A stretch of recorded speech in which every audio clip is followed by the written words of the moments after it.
Hello, everyone. We're back with the Science is the New Religion script with Michael in Germany today, and we are going to delve into the Atom series. We're in the sixth part of this paper, or rather, this study that Michael has put together for us. And I believe it looks like our 92nd session, believe it or not, and Science is a New Religion. That's quite a ways in there, Michael. Michael, welcome. Yeah, welcome, Brad. Thanks for having me twice this time, or twice the day.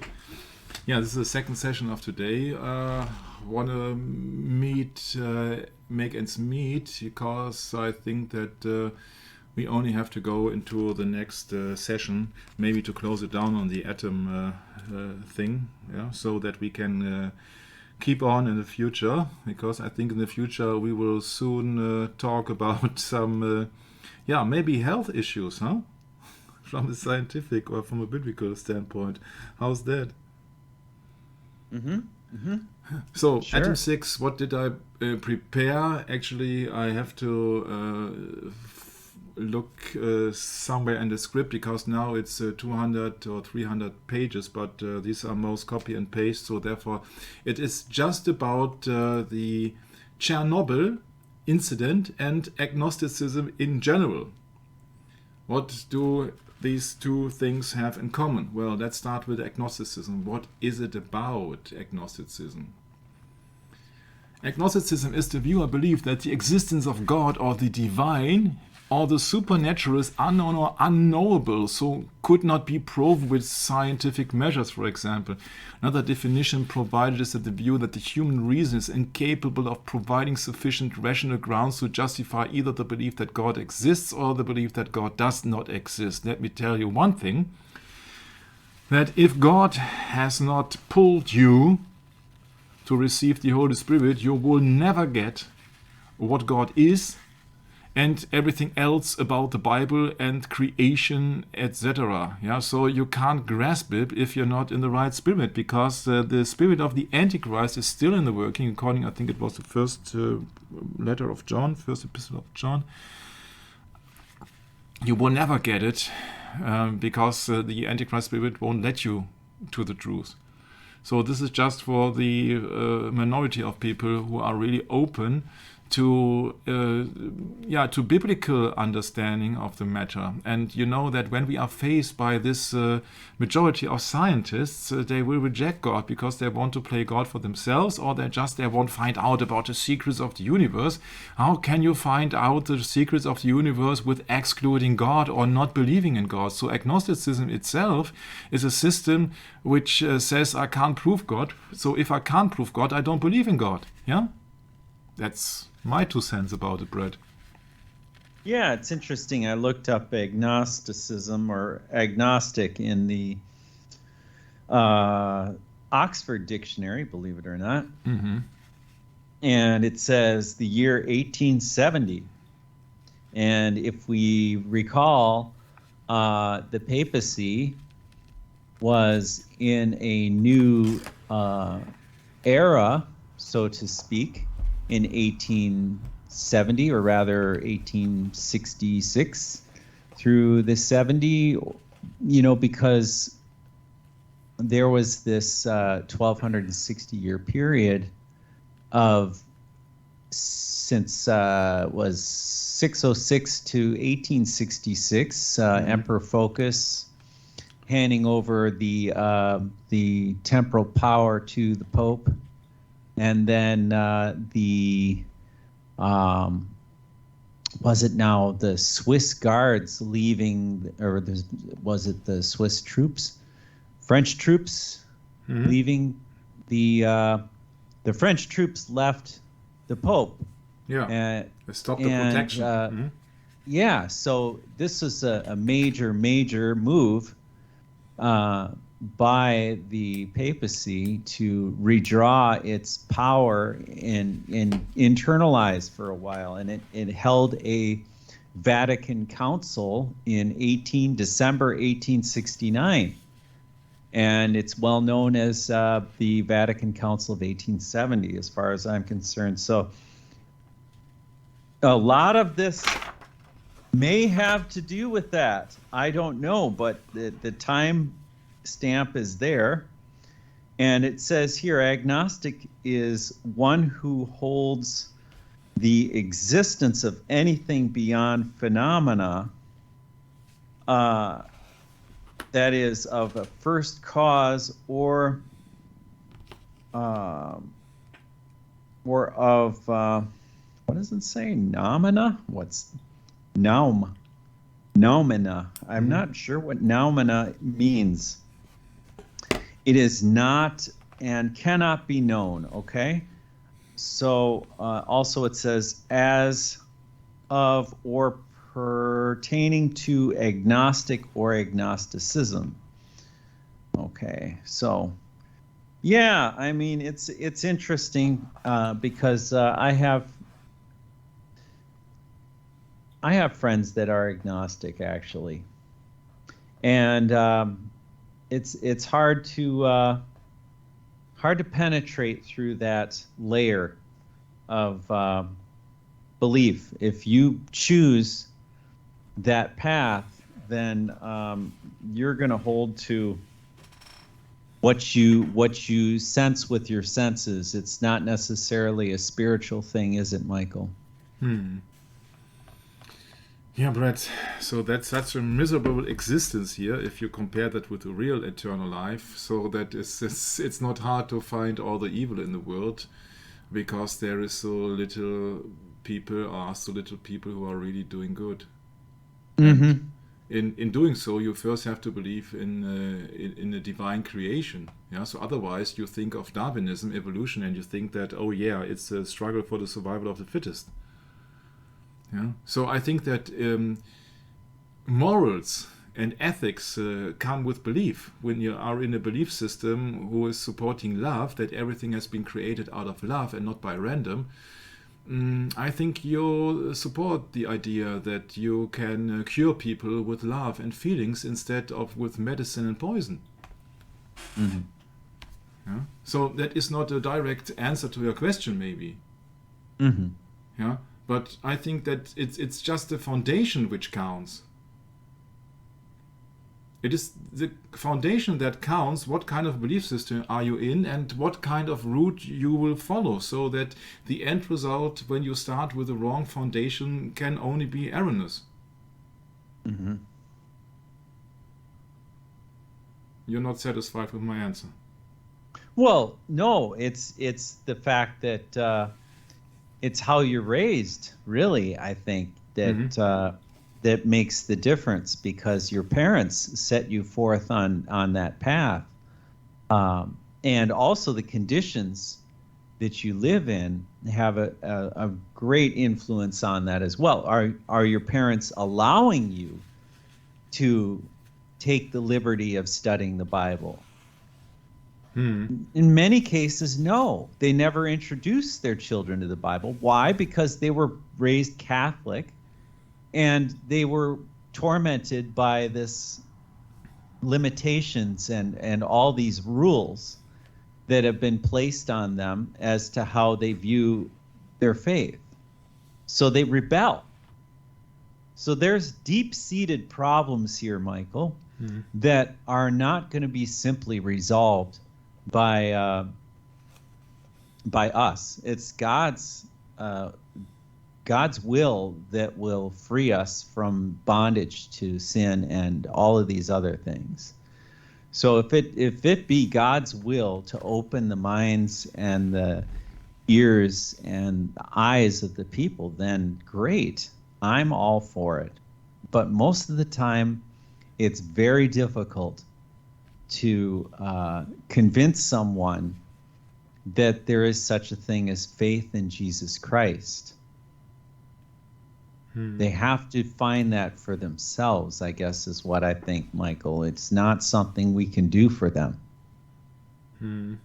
Yeah, you see that you can have good intentions, but it won't matter in the end, because it's God's plan to pull somebody out of that beast system or not. And here's the real fact, Michael, is that I've been deceived. Yeah, I've been deceived. We all are. And if you want to if you want to listen to me, I'll tell you really simply, it was by the church. And the way that they explained things to me, yeah, some of it was good, some of it was right, and some of it certainly is not. So there's a lot of things at play, and in the end, the enemy is going to be going into perdition. That means eternal damnation. And God forbid our friends do, but look, we have to set the record straight. And I think that's why Michael and I take the time to do things like this, is because, yeah, agnosticism it's a form of belief. It's a dogma in of itself, just as, faith in Jesus Christ is a dogma too, isn't it? Yeah, but although maybe the preconditions of your parents and your education and your environment are good, it's nevertheless, in the end, it's a decision of God to pull somebody out of the system or not. I don't think it's dependent on the preconditions or on the education level. I think it is also not pure luck. It has just been either you are on the broad way or on the narrow path. And I think if you are on the narrow path, then it's a gift of God. It's not something that you can achieve out of your own, and it's not something that we can achieve by doing sessions. Yeah, so that's right. That's my point. I don't take anything away that you say, but I think that usually maybe the environment is a little bit overestimated in that area. I think that we have seen that God has pulled people out of a wrong belief system, and you see that both Moses and Paul, they both were murderers. That's true. Yeah, that's right. That's right. So we have, I think, a really realistic hope that even people that we would think of, they are being damned, totally lost. They're being lost. Yeah, thank you. They're being lost. Yeah, even they got a chance by God. So that's been the grace of God. Yeah, that's right. And God works in mysterious ways, and He starts the whole process. It's His glory that Michael and I have. We have attained His glory. It's not that we're the ones that started that. No, it's His glory. It's not ours per se, because the scriptures clearly say that we should deny thyself, pick up your cross, and follow me, is what Jesus taught, isn't it? So it's a denial of self. It's not, look at how righteous I am. No, look how pitiful I was. That's more like it. I was pitiful. And God showed mercy on me. And I think anyone who takes the time to really understand that we have a false gospel and a false prophet and a man of sin who uses his entire world system to cower to his will, you can easily see that's where the deception is. It's in the world. It's everywhere. It's when we come out of the world and we come out of her, that means her teachings, her blasphemies, her transgressions against the Most High. Then we begin to see that God's word actually means something, because we can read it and understand that it is true. It's not false. What is false, though, is this system of belief that has foisted itself upon our institutions today. And all of the institutions have been in line with this system. It's called ecumenism. And ecumenism is nothing new. It's been around here since the beginning of the Roman age. They had an ecumenical council way back in 300 what? I forget the year. But ecumenism has been here since Constantine, hasn't it? No, let's say that Satan, all the time that Satan is dwelling on the earth, he wants to twist the word. So the question is, what ecumenism really is? Is it limited to churches, or is it just a mixing of words? Yeah, mixing of beliefs. Yeah, so that it's trickery. Yes, it is. You're right. It is a mixing of belief. It's a very dangerous place to be, and that's where Christendom is at today. They are an ecumenical council that have, they've prevailed throughout the Roman era, and before that, haven't they? You see that Satan also says, what is the Jesuit motto? All means. Oh yeah, the ends justify the means. The end justifies the means. Yeah, you see that every measure necessary will be taken. Oh, absolutely. Yeah. Every measure, every. It doesn't matter if you understand; it's if you obey. That's what they want. They want your obedience. They want your obedience. Or to disconnect you from God. Yeah, that's maybe also. Yeah. Of course, they want to deceive you. So, yeah, they've succeeded. But there's a time and a place, I guess, for everyone, Michael, where you say enough is enough.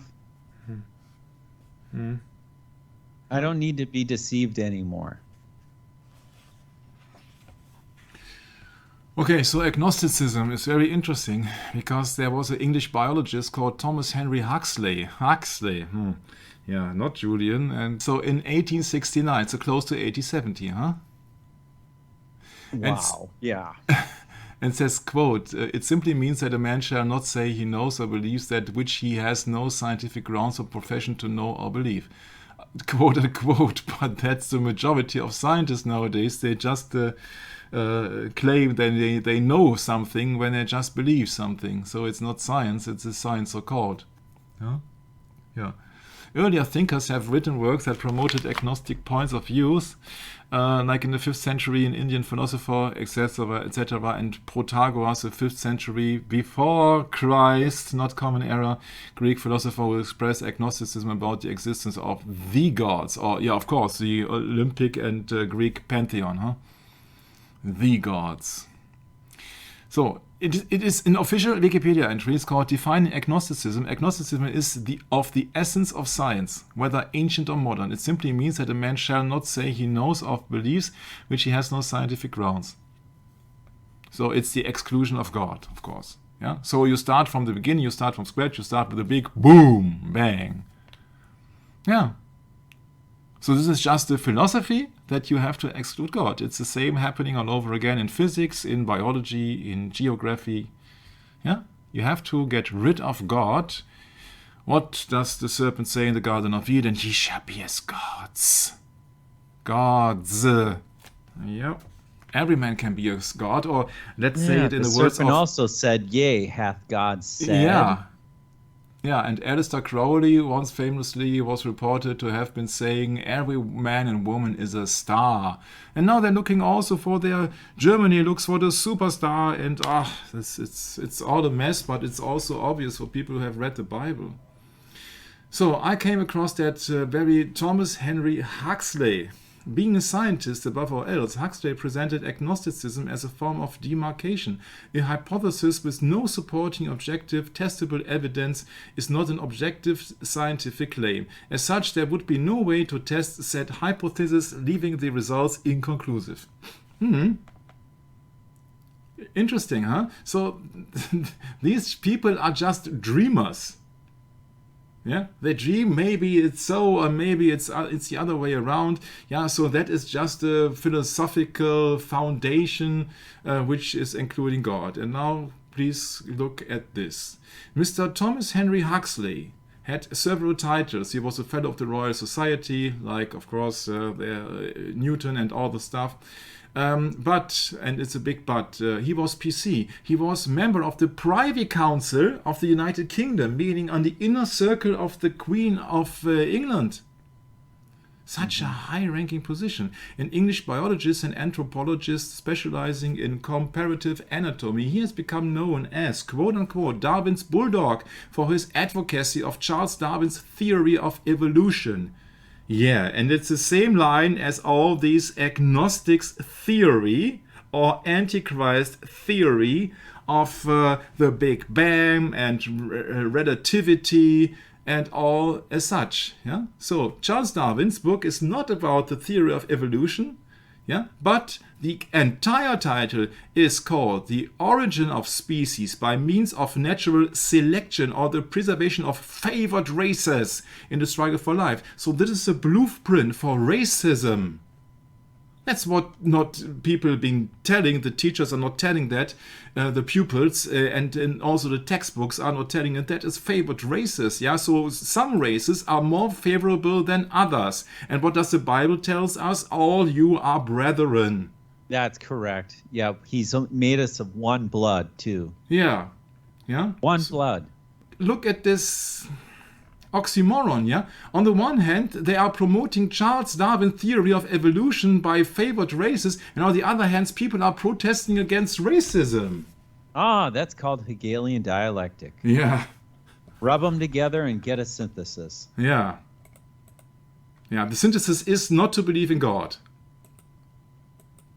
Yeah, to destroy Christianity, yeah. Yeah. That's right. Yeah, let's speak of the Oxford movement, huh? That's right. Yeah. Yeah. 1860. Yeah, that's well into it, isn't it? Yeah, where humans were closely related to apes. Huh. Yeah, he was virtually self-taught. He had little formal schooling. He became perhaps the finest comparative anatomist of the 19th century. Yeah, what is meant by the finest? The most according to the official propaganda? Yeah, well. He started to educate himself. And you know, you only need that one picture, Brad. Wow. Yep. So somebody who is just not educated to look at these kind of details, yeah, you would have say to that really look at that picture carefully. Zoom in on his chest there. You see what he's doing? Yeah. The hidden hand, right? The hidden Michael? hand, yeah, sure. Yeah, it's all around. He's member of a Age society. 21. Age 21. Yeah. Climbing up the ladder, eh? Yeah. Now you know the real reason. Yeah. He's not innocent.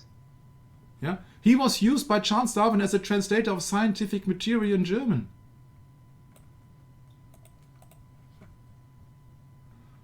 Yeah, he made himself an expert. Oh yeah, you see that if he can get along with that, why can't we get along with that, Brad? We are also experts, aren't we? We have been taught ourselves, we have read the Bible, we have listened to so many interesting feats, and we have read so many books. We have also experts. The difference is that the world rejects us for what we bring to the table, because bring the cornerstone that was rejected by the builders to begin with. Yeah, sure. Absolutely. So you got to understand that if you want to be out in the world and make tons of money and all that, this isn't the series for you, because we reject the world. What does it say in the Bible again, Michael? It says, love for the world is enmity to God. Hmm. Yeah, and now think about and ask a question. Where did he get all the money? Yeah, where did he get all the money, and where was he making a living? Why is he being thought as an expert, a self-taught guy, when he was just a boy who left school at 10, became one of the most knowledgeable men in Britain? Yeah, you can't do that without having heavy connections to the so-called society. That's correct. Yep. Yeah? So you see that you don't have to look anywhere else. You just have to look to a picture, to a symbolism, to a gesture, whatsoever. Yeah, and you know that spot on. You know that these people are just in a small circle, and you and we are not members of that circle. Could that be why maybe one of the old terms for this society is called the company? The Society of Jesus, okay? That's who Michael and I are talking about here. Yeah. At 20, he passed his first examination at the University of London, winning the gold medal for anatomy and physiology. However, he did not present himself for the final exams and consequently did not qualify with the university degree. His apprentice and exam results formed a sufficient basis for his application to the Royal Navy. Yeah. But nevertheless, this self-taught guy, when he left school at the age of 10, he published his first scientific paper demonstrating the existence of hitherto unrecognized layer in the inner sheets of hairs, etc., etc., etc. Interesting. And how is that related to science? Yeah, well, you see that this guy is a so-called world-renowned expert who also worked together with Charles Darwin, and so he was just having a basic school education. So don't come up with the point that we, both of us, and many of our Christian friends and brothers are not experts in our field. Yeah, so please define expert. Huh? So I think that we have studied much more than the usual. You know what I want to say. So let's get it on. I came across a very strange fact before we go down to the road to Chernobyl. I came across the fact that when radiation was being, so to speak, discovered, that Marie Curie was a Polish and naturalized French physicist and chemist who conducted pioneering research on radioactivity. She was the first woman to win a Nobel Prize, like Barack Obama. The first and the person and only woman to win the Nobel Prize twice, and the only person to win a Nobel Prize in 2 scientific fields. Her husband, Pierre Curie, was a co-winner on her first Nobel Prize, so that both of them got along. The first ever married couple to win the Nobel Prize, etc., etc. And she discovered radioactivity. So, what's it all about? We talked about that many things in nature also are so-called radioactive, and that does not mean that it is harmful to health. Yeah, but she served the agenda as well as Mr. Huxley served the agenda, so therefore she received a Nobel Prize. If I would give you one hint at the current situation, that is, then please study at the moment what content people are being busy with who are receiving Nobel Prizes, especially in biology and chemistry. And you will find out it's much about human cells and modifications, transhumanism, so it's just about the agenda. Yeah, you see that also what was very interesting. In 1895, she married the French physicist Pierre Curie, and she shared the 1903 Nobel Prize in Physics with him and with the physicist Henri Becquerel for their pioneering work developing the theory of radioactivity, a term she coined.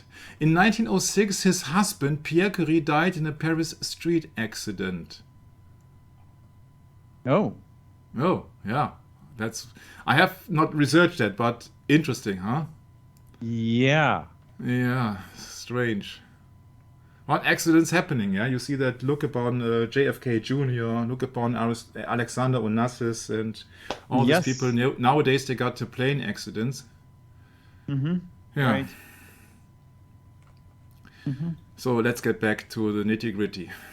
And when they discovered radioactivity, there were some, let's say, fraudulent doctors, let's put it that way, who have then come up with some healing devices or healing medicine like Raditor, a certified radioactive water.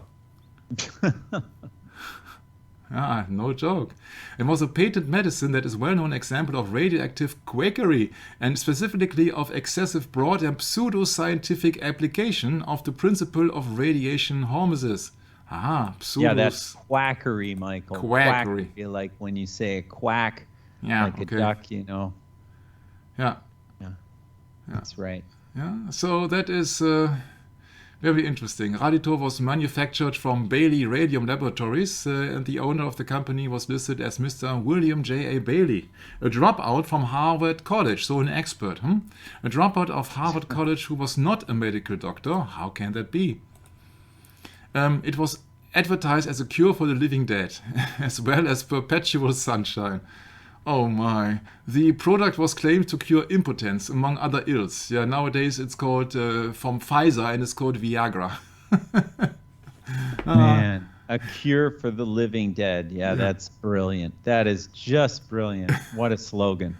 Yeah, that's almost a biblical joke, huh? It really is. It really is, huh? Yeah. Pathetic. Actually. Yeah, it's really a kind of a joke. Mm-hmm. Oh, absolutely. Even Wyer's a wealthy American socialite, athlete, industrialist, and Yale College graduate, so that don't save you. That doesn't save you from any stupid BS. Died from raditor radium poisoning in 1932. Byers was buried in a lead-lined coffin. When exhumed in 1965 for study, his remains were still highly radioactive and measured at 225,000 becquerels. Yeah, what does that tell you? Yeah, so that you can't prove anything, but you should not rely on any doctors or any miracle medicine that will save you in the end. A cure for the living dead. A cure for the living dead. Well, let's see. Okay, if you're already dead and you're alive, then it'll decompose your body much faster. So go right ahead. Yeah. Yeah, but his death led to the strengthening of the Food and Drug Administration, so he's to blame for the current situation. FDA. Okay. Yeah. So that's quackery, huh? William Bailey quackery. So that William Bailey was a patent medicine inventor and salesman. Yeah, he falsely claimed to be a doctor of medicine and promoted the use of his wonder, radioactive radium, as a cure for cough, flu, and other common ailments. That sounds very familiar, huh? Yeah, that does. Yeah. Oh my. Yeah, he died wealthy from his many devices and products, so he must have some connections to the society, including an aphrodisiacum called Aereo, marketing as a blah blah blah blah blah. So he was very wealthy, and you see where to start. Yeah, he died of radiation-induced cancer. You see, that is also pseudoscience here, as far as I'm concerned. I don't rely on any official study where cancer is deriving from. I think that cancer has quite a different origin, but I'm not allowed to speak in the open here on that program. There is very interesting research, also on BitChute. Yeah, but if you read that whole sentence, Michael, what it said there was pretty interesting. In fact, okay, where was it now? You had it on... sorry. That one case of... Yeah, I was just trying to see that again here. In fact, Radiator was a chronically lethal mixture and was responsible for the death of Eben Mayers in 1932, who died of, radiation-induced cancer after drinking about 1,400 bottles of it. 1,400 bottles of it. Yeah, the more the better. Man, and sometimes it seems here like a fairy tale, huh? Right. Yeah. Okay. 1,300 bottles didn't do any good, so I have to order another 100. Or what? Yeah. Radioactive quakery. Yeah. But that does remind me of so many things at the moment, that Quackery, people are Michael. coming up with some miracle, and we will save you in the end, especially when they're being carrying pentagrams. Oh yeah. Oh, that's. I think you can't be much further away from God's loving creation. But you can have a job and get paid lots of... serving mammon, huh? Yeah, mammon, right. Yeah. Radioactive quakery. Powder based on radium thorium, according to the formula of Dr. Alfred Curie, not related to Pierre and Marie Curie. Yeah, I have to believe everything. There's so many coincidences around here. Yeah, so that is really interesting that there are so many even Russian things. Boryomi mineral water, the water is radioactive, so it's active water. The water is still popular today, but said property is no longer emphasized. Radioactive quakery. My! Can you imagine a radioactive toothpaste in Germany? Yeah, can you imagine that people every time a new thing is coming up from the science? Yeah, people are being... First, if it was radioactivity, and then it was fluoride, then, huh? I don't and think radioactive that's a good being the wrong term. Yeah, it's being the wrong term. Right. Yeah. Oh, yeah. Yeah, so that's it. Radiophobia. Let's put it on here. I find it a good method of going into medical things in the future, to go into this quakery. Yeah. So people are also have a fear of ionizing radiation, what really is the correct term, and not radioactivity. Yeah. So it is not active. Yeah. So it is not acting on its own, but it's just ionizing radiation. Example, including health patients refusing X-rays because they believe the radiation will kill them. Many doctors know that X-rays are not healthy. So it is according to the number of X-rays. Yeah, many people and many doctors, for most probably good reasons, are avoiding unnecessary radiations, X-rays. Mm-hmm. Yeah? Such as Steve Jobs, Apple, and Bob Marley, the reggae musician here, who both died after refusing radiation treatment for their cancer. Mm-hmm.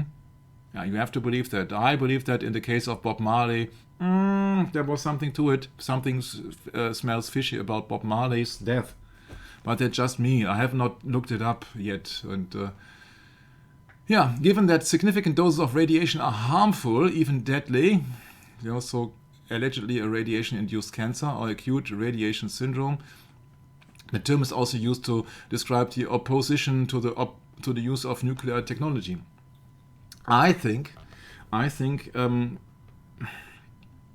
we have to take it with a grain of salt. I have not looked it up properly. I just want to mention it, that this will the stuff that we maybe will go also in the future in the science series. So I think that's so much interesting stuff out there where almost there is very little papers about, and everybody has a different opinion, but opinion is not necessarily true. So I don't have any opinion about that at the moment, but I find that very interesting.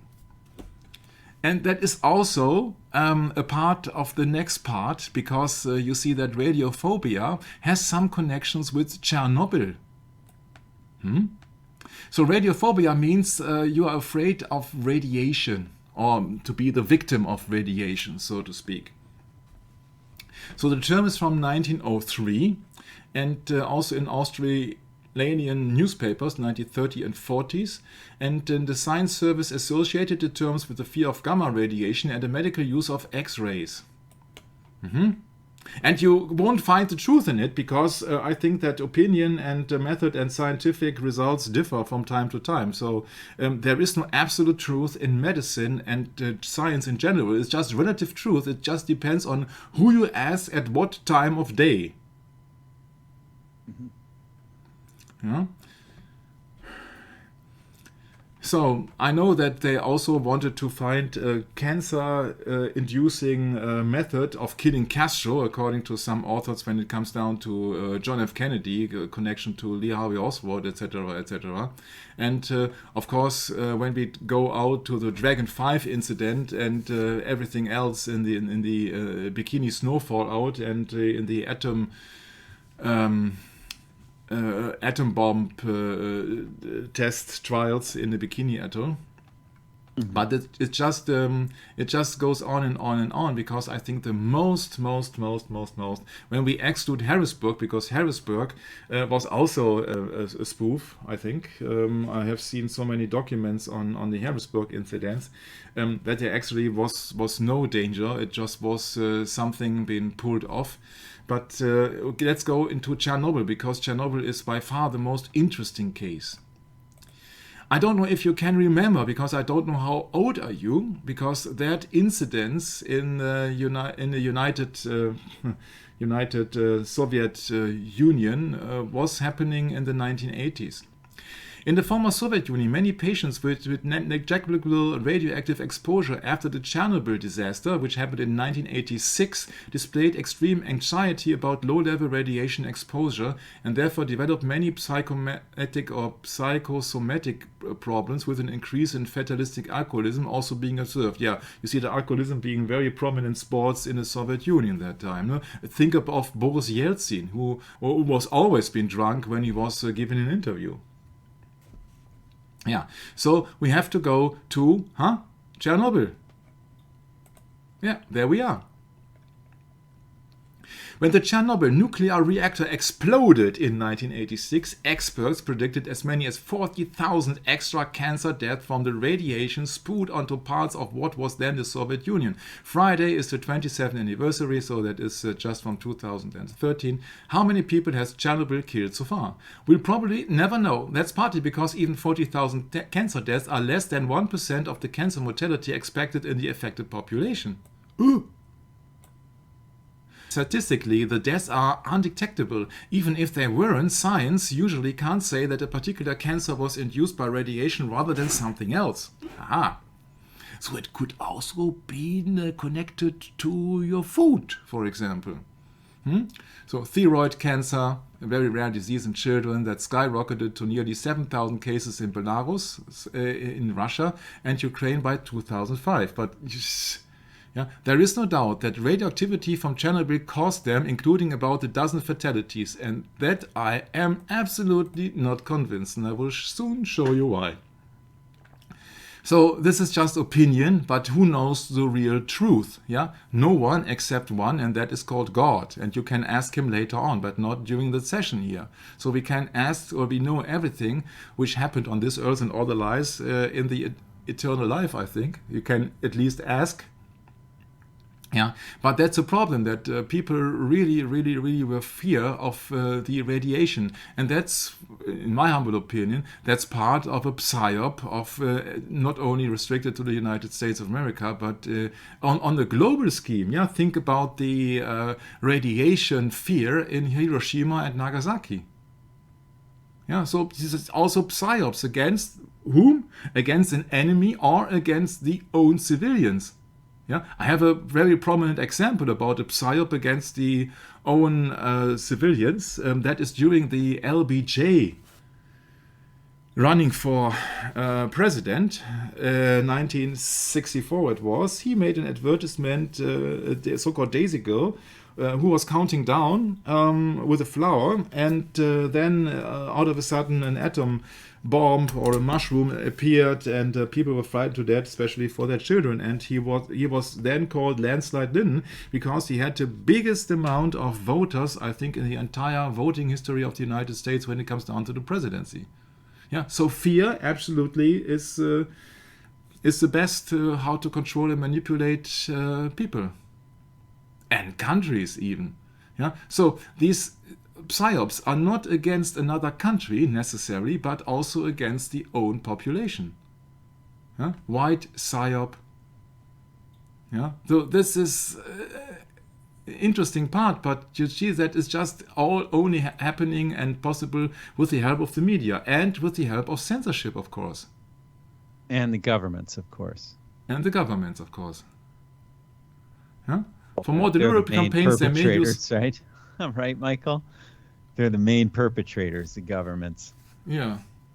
They're the ones really pulling the strings in the media. Talking about hierarchy here. Yeah, that's right. Yeah, and so you see that you got an operation manual how to succeed into manipulating people into the right thinking. You need to have them as kind of trained dogs. Yeah, so they really know that what should they vote, what should they think, what should they do.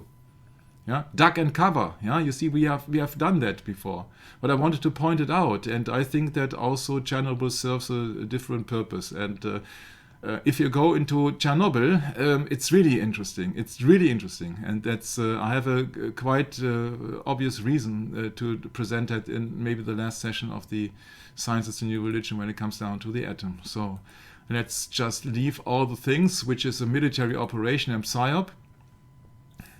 The overall psychological operations of the United States, offered and covered, were to be under the policy direction of the US Department of State during peacetime and the early stages of war. During peacetime? Aha! I think there was never peace on this word. Peace for the wicked or what? So, yeah. So these are their means. Yeah, coordination is censorship. Yeah? So that is the situation that we have today. Yeah? Covert psychological warfare, censorship, and domestic information, and so that is involving all the military personnel. You know, something popped in my mind, Michael, when you just said something there a little bit back. You were talking about, well, something about, you know, it doesn't matter what is true, it's what's perceived to be true that counts. You know, quote from Henry Kissinger or someone like that. You know, all they want to do is train us, you know, that it's a kind of a vanity. It's kind of a vain reality they want to propagandize, you know? Mm-hmm. So they can fool us easily if we believe it, you know? Yeah, and as a society, it's easy to deceive us. Really, it is. Yeah, you got here the 6th PSYOP battalion, the 7th PSYOP battalion, and 8 and 10th. And do you know what that reminds me of? I'll show you. Whoops.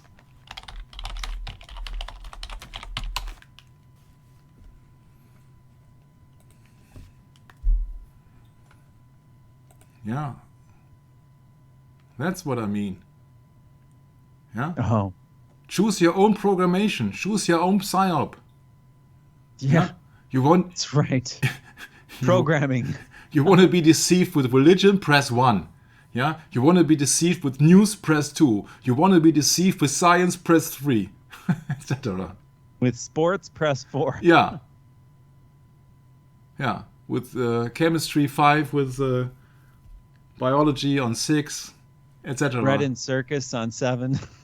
Yeah, it just choose your program. Yeah? Oh, I'm sorry. Bread doesn't come out of the television screen. You have to go get that. Yeah, well, these are PSYOPs. Yeah, the best means to arrange a PSYOP is a television set, because it's in every household almost. If you don't succeed there, you use the internet. It's unbelievable. Now it's interactive television, so yeah, it's practically an internet in your television now. So it's in everywhere. It's in a Gulf War 1991. It's everywhere. Yeah, that was a horrible time. And what they don't tell you is that just also in the current situation.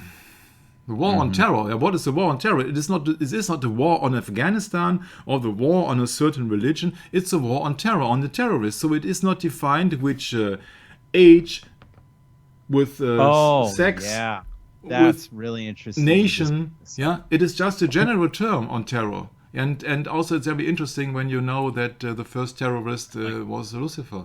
Huh? Michael, did I ever send you that? I can't answer that question unless I know what you mean. Did I ever send you the Oxford Dictionary definition of terrorism? No, you sent me the Encyclopedia Britannica once in a while, but I'm going to send it to you right now. I got it somewhere here. I'll pull it up and send it over. Because you got to look at this. I mean, this is just real jaw dropper. It'll just take me a minute here. I'll find it here. Okay, so then, in the meantime, let's speak about gaslighting. Is a colloquialism loosely defined as making someone question their own reality. So, people are living in a matrix, but they think that is the reality. Yeah, So their program for them is the reality. And that's very interesting when it comes down to artificial so-called intelligence, or when it comes down to transhumanism. That means that when Klaus Schwab from the World Economic Forum says that in 2030 you will own nothing and be happy, and maybe he means that metaverse, not universe, but metaverse. That means that you are living in a digitally created artificial environment where you can be everything, where you can be beautiful, where you can have everything when you are driving a big car and have a luxurious lifestyle whatsoever. And so that's a false narrative. You have to tell a false story, and so what better example to bring than the Bible with a false eschatology. Right, gaslighting. Yeah, I always wondered what is this term all about, because I remember hearing about it a while back, and I thought that's a then you got this really is the official strange definition, making someone question their own reality. And you see, if you are a sheep and you follow the masses, then you don't have an own reality, but you accept the reality that the majority of people are living in. Right. So you don't have your own character or your own persona, but you're just a copy of the other sheeple. Yes. And that's really the saddest part of all of it, is that the sheeple really stand for a indoctrinated soul that doesn't have the ability to think critically and get outside of that box, as far as I understand it. Yeah, and you see here very obviously that term is derived from the 1944 film Gaslight, which is a story about a husband who uses trickery. Well, who's the tricker? Who's the big trickery from the Bible? To convince his wife that she is mentally unwell in order to steal from her. Shall we put that into perspective of Genesis 3? When the serpent, as the representative of the spirit of Antichrist or the spirit of the serpent, is convincing Adam's wife, Adam's wife, that she is unwell in not knowing the difference between good and evil, and therefore he steals her eternal life from her. Maybe that's a little bit exaggerated, I don't know, but it just comes to my mind at the moment. Oh, by the way, speaking of the war on terrorism, check out that photo I just sent you, Michael. Yeah, I do so in a minute. I just want to back up my claim here in the 1611 Bible. So that means that I've just, before I go to the explanation, I just want to see that here. Genesis. So that so it was a kind of gaslighting. So the serpent said to the woman, "You shall not surely die. Your eyes shall be opened, and you shall be as gods." And she said, "Oh, that's a great deal. I just have to eat and I'm just like God. I can do so." And so what is that other than gaslighting? And and it has something to do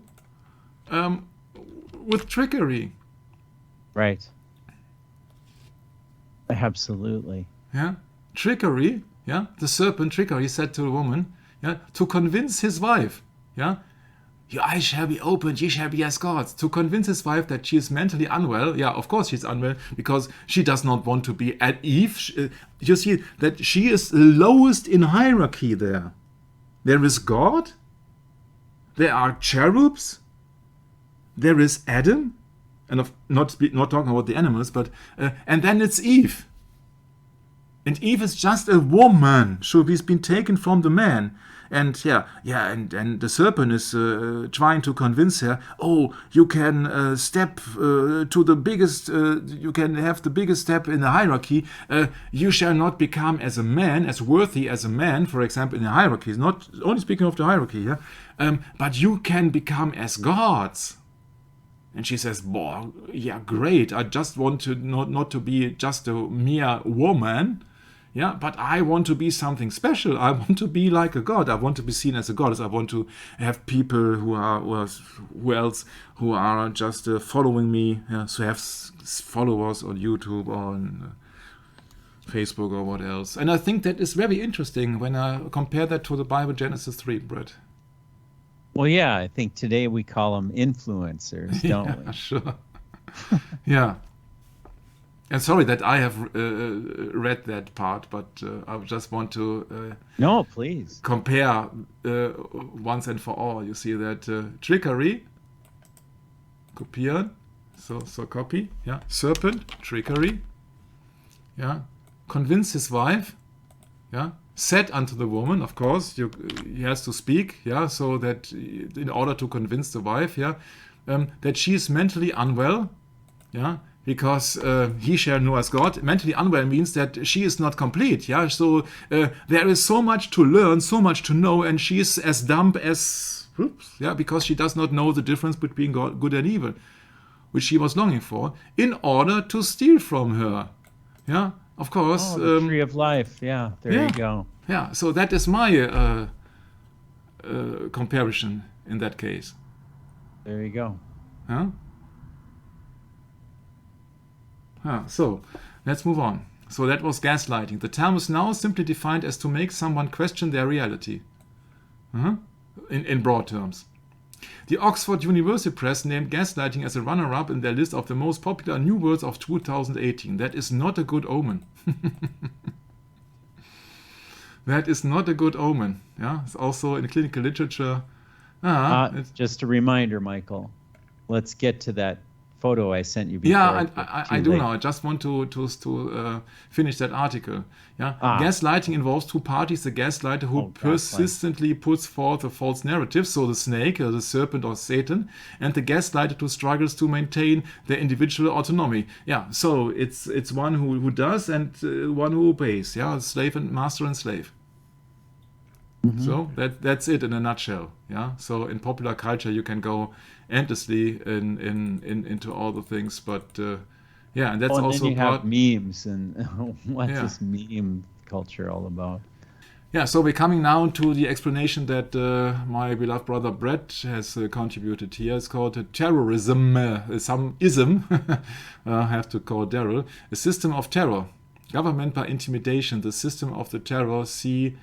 A policy intended to strike with terror those against whom it is adopted the fact of terrorizing or condition of being terrorized. Terrorism, a system, a government by intimidation. I want to go to Ezekiel 28. You know, the famous yes. musician. Yes. Yeah, I think it's there in 28 when we talked about the satanic music agenda. With the anointed cherub, which of course is Lucifer - Satan, God speaks about thou hast been in Eden, the garden of God. Yeah, in the spirit of the serpent. And now look very carefully here. Maybe you could read the verses 17 to 19, and then I think it's very clear. Okay, will do. It speaks of Lucifer. Yep. Thine heart was lifted up because of thy beauty. Thou hast corrupted thy wisdom by reason of thy brightness. I will cast thee to the ground. I will lay thee before kings, that they may behold thee. Thou hast defiled thy sanctuaries by the multitude of thine iniquities, by the iniquity of thy traffic. What is that? Yeah. Is that traffic? Yeah. Therefore, yeah. I will bring forth a fire from the midst of thee. I shall devour thee. I will bring thee to ashes upon the earth in the sight of all them that behold thee. All they that know thee among the people shall be astonished at thee. Thou shalt be a terror, and never shalt thou be any more. Yeah, and there you got the terror. Oh, yeah. That's right. Yeah, that's Ezekiel chapter 28, which we have talked lots and lots about in the music agenda, because it is about the anointed cherub, which was in Eden, the garden of God, and then he was perfect until iniquity was found in them, and then he made merchandise. Oh, now think of this. Government by intimidation, Michael. Yeah. Government by Satan. Yeah. Because who intimidated Eve in the garden? Satan did. So he's going to intimidate all of us too through his minions. And we actually vote for these people? Yeah, we do. We ask for our own destruction, don't we? Yeah, and especially it's not only the destruction, it's about psychological gaslighting. It's about your eternal life. Yeah. Yes. So the only goal is not to destroy the body of Satan, but to destroy the soul, that nobody can get to eternal life, because it's also forbidden for him. Yeah. So, yeah. He's the one who tries, who's behind all the governments of the world, according to 1 Samuel 8. So that's all fear-mongering, what's all in the atom and radiation, and all is fear-mongering. Yeah, you see that it's very hard to find any substance in it. We have seen people who are eating uranium and all the stuff. So where is the truth in it? It is, at least it is absolutely absolutely exaggerated. Yeah, let's meet or make that compromise, because we can't prove it. Yeah, but actually they are controlling the people by fear when it comes down, at least when it comes down to the atom bombs. And this is a part of the campaign of Lyndon B. Johnson 1964. Yeah, so that is it's really awful to threaten all the people, especially parents, of course. And routinely used in psychological warfare for the purpose of influencing a target population. Yeah, be it globally, so to speak. Be it globally. And now we're coming to our maybe last chapter of that atom script. It's the Chernobyl atomic nuclear reactor in the area of Kiev, which is in Ukraine. So this is the fourth generation energy fear-mongering on nuclear power. Yeah? So I said, okay, that's very interesting to combine the dots here. Very interesting. And I was remembered of another 9/11 happening. It's very interesting in the Genesis 9. Would you care to read sure. it, Brett? Sure, Michael, yes. And I will establish my covenant with you. Neither shall all flesh be cut off any more by the waters of a flood, neither shall there any more be a flood to destroy the earth. Yeah, we know what it's all about. It's about the covenant that God made after the flood with Noah and his sons. Yes. Or all the 8 people. That there will never be a flood. Yeah, and of course it will be next time. We know that from different chapters. Yes, this is the old covenant, correct? And the new covenant is the one that Jesus made with the shedding of his blood at the cross. The one and only sufficient sacrifice for all time. Yeah, my point is that God was the creator of the flood and not mankind. And so that is in the same kind that in the next time the planet, so-called planet, Earth, will be destroyed by fire. Yeah, but also according to God's will. Yeah, so it is God who's ordering nature to act or react or what else. Yeah, to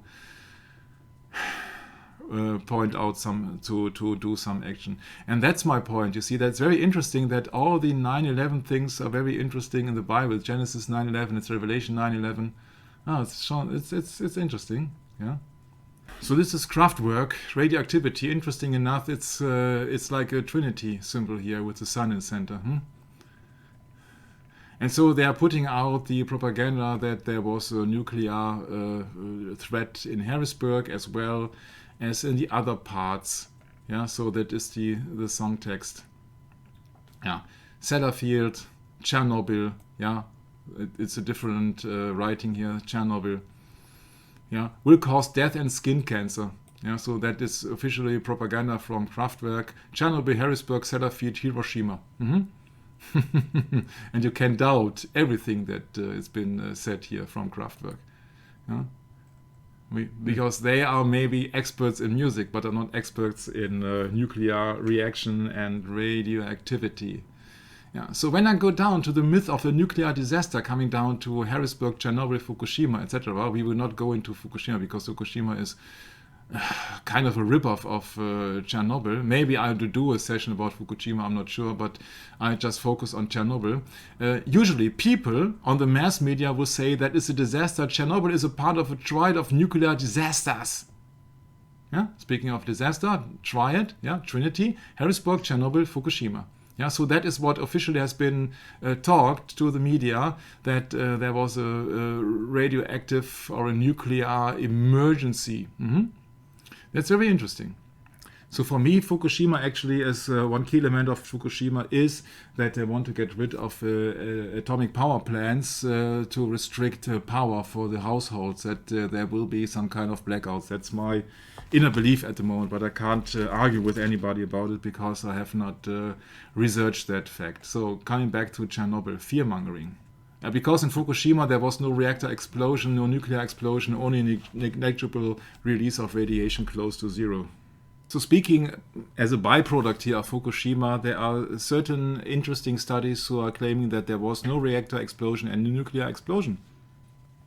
And that's not the first time that I heard that some restricted areas are not that dangerous as been described by some certain states.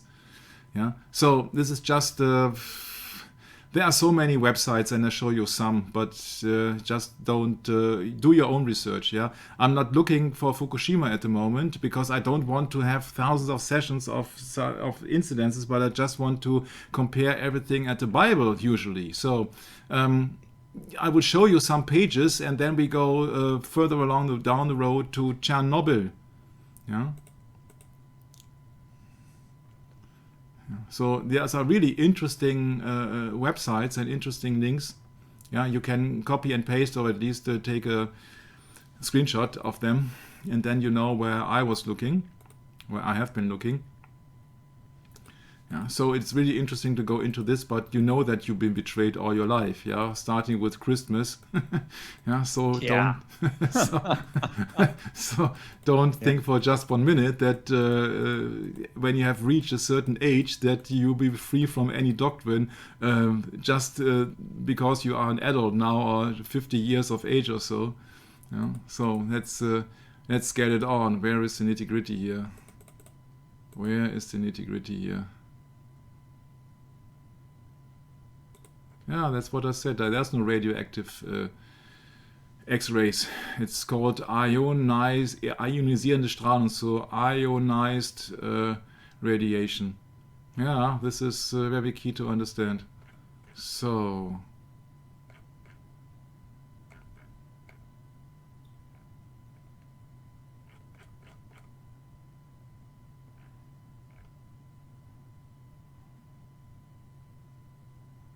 yeah, that's like what I mentioned, Christmas. That's no coincidence. I just looked it up here from an article. We had just run a Christmas party at the observatory, and then you know what kind of sciences there are, huh? That's really interesting, huh? Christmas party at the observatory. Yeah, Santa Claus arrived mysteriously through the slit of the telescope dome. Yeah, sure. So let's look it up. 675. Aha. So, Chernobyl, yeah. So you see that the city of Chernobyl is not famous for his landscape, for his animals and inhabitants or his architecture. It's just famous for one incident, and that is the nuclear Chernobyl disaster. What's the meaning of disaster? Let's look it up in etymology online. Who's faster, Brad or me? Etymology. No, I think that at this time on our... this evening, Brett would be faster than me. Etym.online.org. Let's look it up, what the meaning of disaster actually is. Disaster. Yeah. Anything that befalls a ruinous or distressing nature, an unfortunate event, especially a sudden or great misfortune. Disastro, ill start. Aha. Displeased. Dis astro. Oh, look, has something to do with the star or planet. Dis asta, dis astro. Latin astrum, Greek astron, star. Ha! Yeah. So, Oh, that's funny. yeah, really, huh? That's really It funny. is in a way, because you think about, the stars falling from heaven, meaning the angels falling from heaven, meaning disaster. That's what I get from it. Oh, it's Latin. Oh, yeah, right. The language of the Antichrist. Okay. Yeah, unlucky So star. let's speak Antichrist, Michael. What does it mean? Yeah. Yeah. It means the stars fell from heaven. Yeah. Right back in Book You of know Revelation. why I don't believe anything that's been put out in front of me, that I instantly am searching for a religious component in them. And you find the religious component in the assassination of John F. Kennedy, as well in the so-called nuclear incident or disaster in Chernobyl. Maybe you will be surprised, but maybe not, because I have prepared something for you. Look at this. It's coming from a video. It's called Explaining the Fate, Ukraine, Russia, Fatima, What is Heaven Telling Us? 1 year to the minute after the accident at Chernobyl, somebody or some priest is claiming here, Mary appeared. Uh-huh. Yeah? Which happened 1 year earlier to the exact, on the 9th and April 26th, and exactly the 1 anniversary of Chernobyl. Yeah, so they had an apparition of Mary. So can it be it has something to do with religion there? And that got me into thinking. Aha. I said, okay, we look it up, because I was doing that research months ago. So, apparition Mary 1 year later means 1987. Let's look it up. List of Marian apparitions. Our Lady of Roshiv and her 1987 apparitions in Ukraine. Brad, where's Chernobyl? Very close to Ukraine. Very close in Ukraine. Yeah, sure. And so they had the apparition of Mary in Ukraine 1 year after 34 years ago, terrible on April incident, disaster in... Wait. You're telling me Chernobyl's in Ukraine? Yes, it is in Ukraine. Ah, okay. I'm sorry. I Yeah, you're didn't get welcome. that. You see, I you're didn't welcome. Get that. Yeah, you're welcome. You see, Chernobyl is in Ukraine. Yeah, country Ukraine in Kiev my. Oblast. Yeah, so in the northern parts of Ukraine. Okay. Yeah, so that's why Chernobyl became the site of the Battle of Chernobyl, and Russian forces occupied the city between 24th February and 2nd April after its capture. It was reported, rumor has it, legend tells, myth has it, that radiation levels began rising. Like a rising star. Disaster. So interesting, huh? That this small town in the north area of Ukraine has some nuclear plant which had a problem in 1986, which troubled the entire world, so to speak, or at least who? At least Europe. Aha. So then I came across the road and I said, okay, that's interesting. There was an apparition of Mary in Ukraine. So in the exact same country where the Chernobyl incident is. And exactly 1 year after that incident. So Mary appeared. Our Lady protect the people of Ukraine. So where is your lady in 2022? Has it something to do with Pope Francis maybe? Because he was praying to Mary about the Ukraine too. And if I remember well, that is Pope Francis is the name. Pope Francis, a Jesuit, by the way. Pope Francis, Ukraine, prayer or blessing. I can't remember so much. Yeah. Pope recites special prayer for end to war in Ukraine. Yeah, you see, in March this year, March 2022. Yeah, he was praying Pope's peace prayer for Ukraine because Fatima prophecy. So that is a religious background speaking of the war which happens at this very moment between officially the Russia on the one hand and Ukraine on the other hand. And Pope Francis is involved in that. Yeah. He recalls the Fatima prophecy. Yeah, what does the Fatima prophecy reveals? Can you know that from memory, Brett, or shall I recite that? Go ahead and recite it, because I can't. Yeah, because in the prophecies of Fatima, I think it was the second prophecy of Fatima prophecy. It's something about Russia.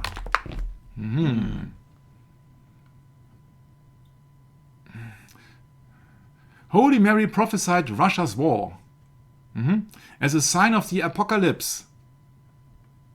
Ah, yeah. Yeah. So the Fatima prophecy comes down to Russia. I have not looked it up especially, but I know that very well that Fatima says that to ensure peace, Russia has to be Catholicized. And what's the prominent religion of Russia today? Oh, Eastern Orthodox. Eastern Orthodox. Eastern Orthodox means they don't agree with the what to say? Full communion. And the infallibility. What is it? Yeah. Infallibility of the Pope. Correct, yes. Yeah. So what does the Pope preach for? That Russia will fall under his feet. Or to his feet. Yeah. So that has something to do with Russia, you see. It has something to do with also with, that was the picture I was looking for. You see here our current Pope Francis in front of a Mary statue. Yeah? Speaking of images and idols. Yeah?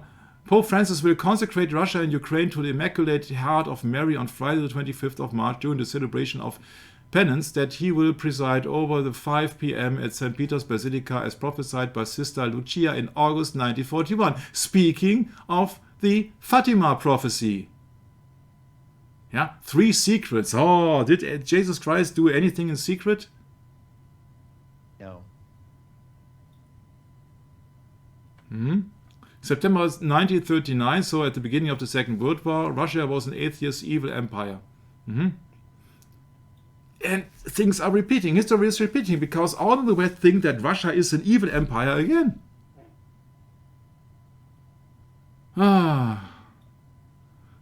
You see, Russia is the enemy and he has to be Catholicized. The Pope will just strive for peace, and the Pope will be the peace prophet or the prophet of peace or what else, Prince of Peace or what else you would like to call or to see it, You see that I would not wonder if someday in the near future the papacy, the Vatican or whomsoever will come up with a great plan to discuss and to negotiate between Ukraine and Russia, and all the world are wondering after the Pope how he can succeed to bring peace in this wicked world.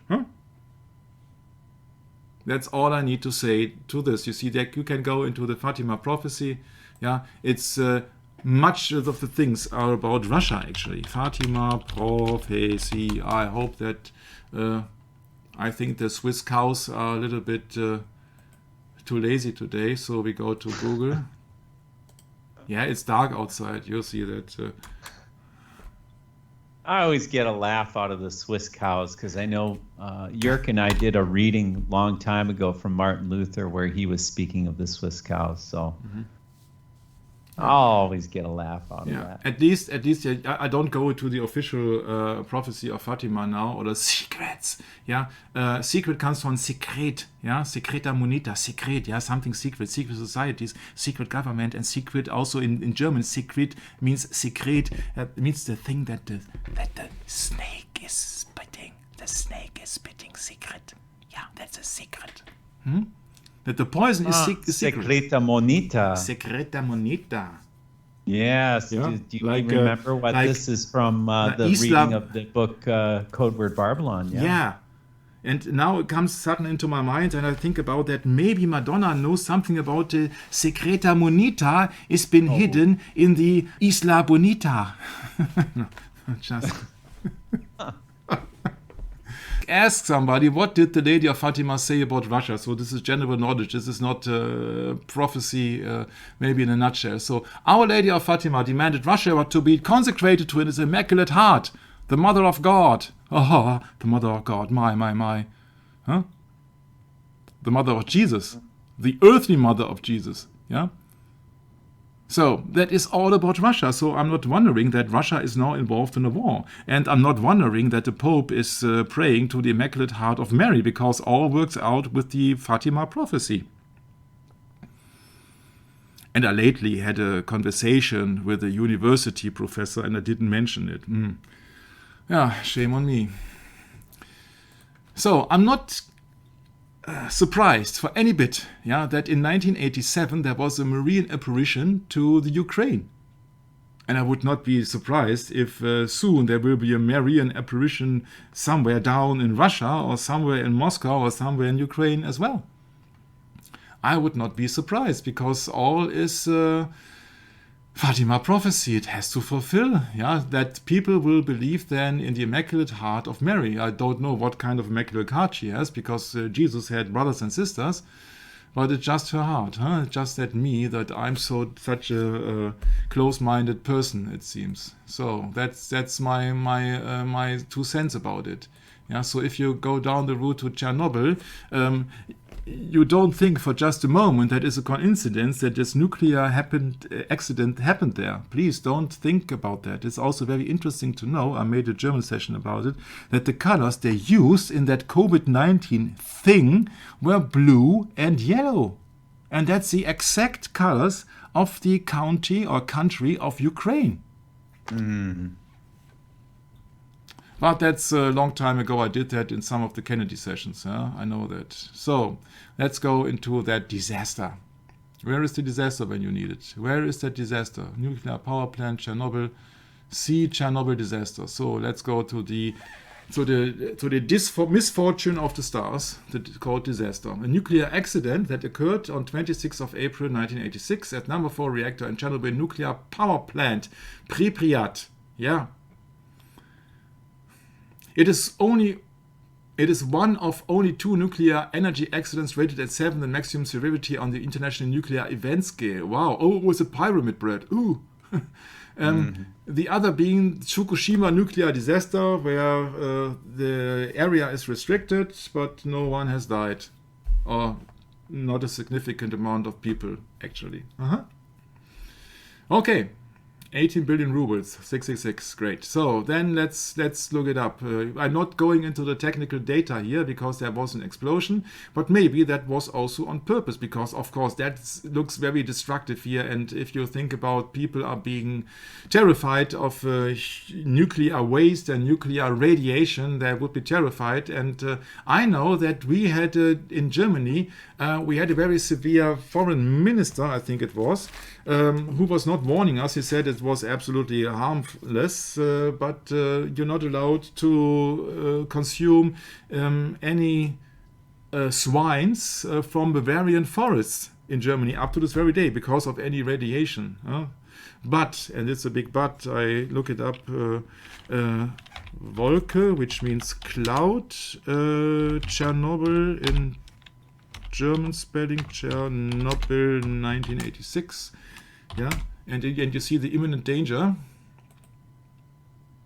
Oh, there it is. You see, that was the German news presenting us. There was an incident in the Ukrainian nuclear reactor Chernobyl, and that is the atomic cloud here. That's the radiation.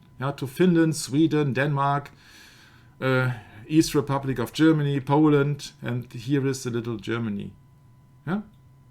So there we were afraid, and I said, we are really lucky in Germany that we're not affected by the atomic cloud. Of course, in 1986, I took everything serious. I was not that educated, and I did not know any better, So that's the first super-GAU, größte anzunehmende Unfall, which means the greatest to expected accident. So you see that that is the some of the final clouds there, starting from Ukraine, and it's affecting Middle Europe and Germany, Austria, etc. So let's get back to the script. So if you really think that this Mary apparition in Ukraine has just appeared by accident, no, it has not been prepared by accident. These things can happen, these things will happen, and these things will happen more frequently in the future. That's my prophecy. Yeah, because Satan and his angels, yeah, called disaster, disastro, yeah, disfortune of astros, so the unlucky angels or the fallen angels, they have certain tools to influence people, and of course they have also certain tools to influence and to confuse people. Yeah, and one of the tools are the so-called merry apparitions. You don't think for just one moment that did not happen in reality. You really think you can fool 50,000 people at once or what? Yeah, I think they are just quite real, but these are just apparitions. These are just lying wonders. You can look at it in the Bible, Brett, maybe in the meantime. Yeah, these are signs and wonders, but these are also signs and wonders, and this is no wonder, because Satan himself disguises as an angel of light. But I'm sorry, Brett, I can't recall the biblical verse from memory, because I'm not that good on that. I know some verses, but I can't recall that now. Verse and exact spelling of that verse, Brett. You have to help me out there. I'm trying here. Yeah. Let's see. Are you thinking in terms of lying wonders? Matthew? Or yeah, sort of. Yes, I think it was Matthew. Matthew 24:24. There shall arise false Christs and false prophets, and shall show great signs and wonders, insomuch that if it were possible, they shall deceive the very elect. Yep. And then in Mark 13:22, false Christs. For false Christs and false prophets shall rise and shall show signs and wonders to seduce, if it were possible, even the elect. And John 4:48. And Jesus said unto him, except ye signs and wonders, ye will not believe. Oh, that's an interesting. Please. That was Mark, what was it? Mark, and then was 13:32 or what? Oh, we had both Matthew and Mark and John. Yeah, I can't keep up. And it's in Acts as well. Yes. So I can't keep up with your speed. That's my problem here on the screen. So Acts, sure. Acts which chapter? I'm sorry, what? Acts, which chapter in Acts? It's in the book of Acts, chapter 2, verse 19. Yeah, sorry, I'm not on the same page you are. And that is, verse 19 in chapter 2. And I will show wonders in heaven above and signs in the earth beneath, blood and fire and vapor of smoke. Oh, and that's interesting because that ties in with the smoke in the temple in the book of Revelation. I believe it's chapter, I want to say 14, 15, 16, somewhere in there. I was just in that with this seventh vial here. Sorry, it could be that the voice will be distorting because the volume was too high because of the phone call we had in the meantime. So that's, sure. Yeah. So, but that here, that shows wonders in heaven above and signs on the earth, and so that's all right. But that is coming out of the mouth of Peter, I think, at the moment here.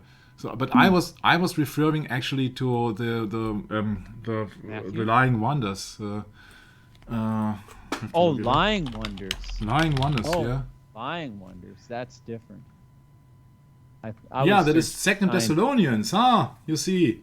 2 Thessalonians 2:9. Oh, for sure. Was. Yeah, right. Lying wonders, yes. Yeah. Yeah, even him whose coming is after the working of Satan with all power and signs and lying wonders. Yeah, what is an apparition of Mary other than a lying wonder? Because Mary is not resurrected. She's dead. Mary can't appear, right? Only Jesus is in heaven. So when you see an apparition of Mary, apparitions can appear and deceive, yes, because and no wonder Satan is transformed into an angel of light. Therefore, his ministers are also transformed into ministers of righteousness. Yeah, That's my point. You see, that is a working of Satan, these Marian apparitions. Yeah, and the Bible does not speak of Mary to be a representative of Jesus. The Bible does not speak about Mary being resurrected, and the Bible does not speak about Mary being in heaven today or in this moment. Yeah, so she bore another children after Jesus Christ. Yeah, she bore brothers and sisters. The Bible speaks about that. Yeah, so she was not a virgin after that. Yeah, and she's not the mother of God too. She's the earthly mother of the Savior. Yeah, that's it. Yeah, she's the mother of Jesus, but she's not the mother of God. Yeah, we can fix that now, but not in that session here. Yeah, what Jesus Christ actually resembles is the Savior, is the chosen one, is the anointed one, and Jesus Christ is the only begotten Son of God. That's what he is. But it's immaculate conception, and with Mary, you see that it's not a feat of Mary. Yeah, so she's also a chosen one, but that doesn't the Bible tell you that in the first commandment that you shall have no other gods beside me? Yeah, where does the Bible speak? Jesus speaks explicitly in Matthew that you should pray to the Father and not to pray to Mary. Rosary. Well, and this is the trouble, is that the traditions of men have completely taken over that church.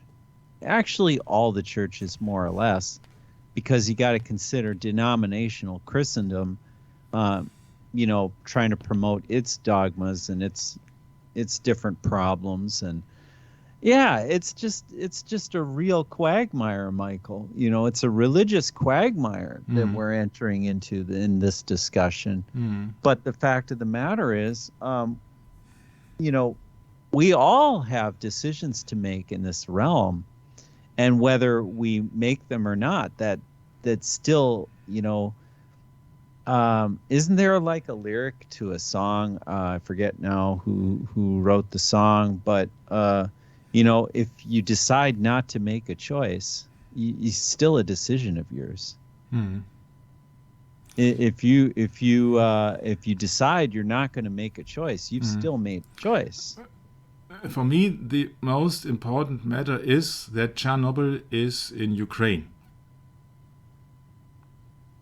And now we got a Ukraine-Russian war, where the Pope is involving himself into getting into prayer to the Immaculate Heart of Mary. And when I see all this so-called coincidences here, then it convinced me that it's just another line on the agenda. And this agenda has started thousands of years ago, actually. It not started with the Jesuits. The Jesuits were just a counter-reformation, but the Antichrist spirit was still in the working when Jesus Christ was on the earth. And even before that, because Nimrod means he who rebels against God. And the rebellion against God did not start on earth, she did start in heaven. Right. So the Antichrist means against Christ. It means Satan, actually, because Satan wants it, as in his function of being the light bearer.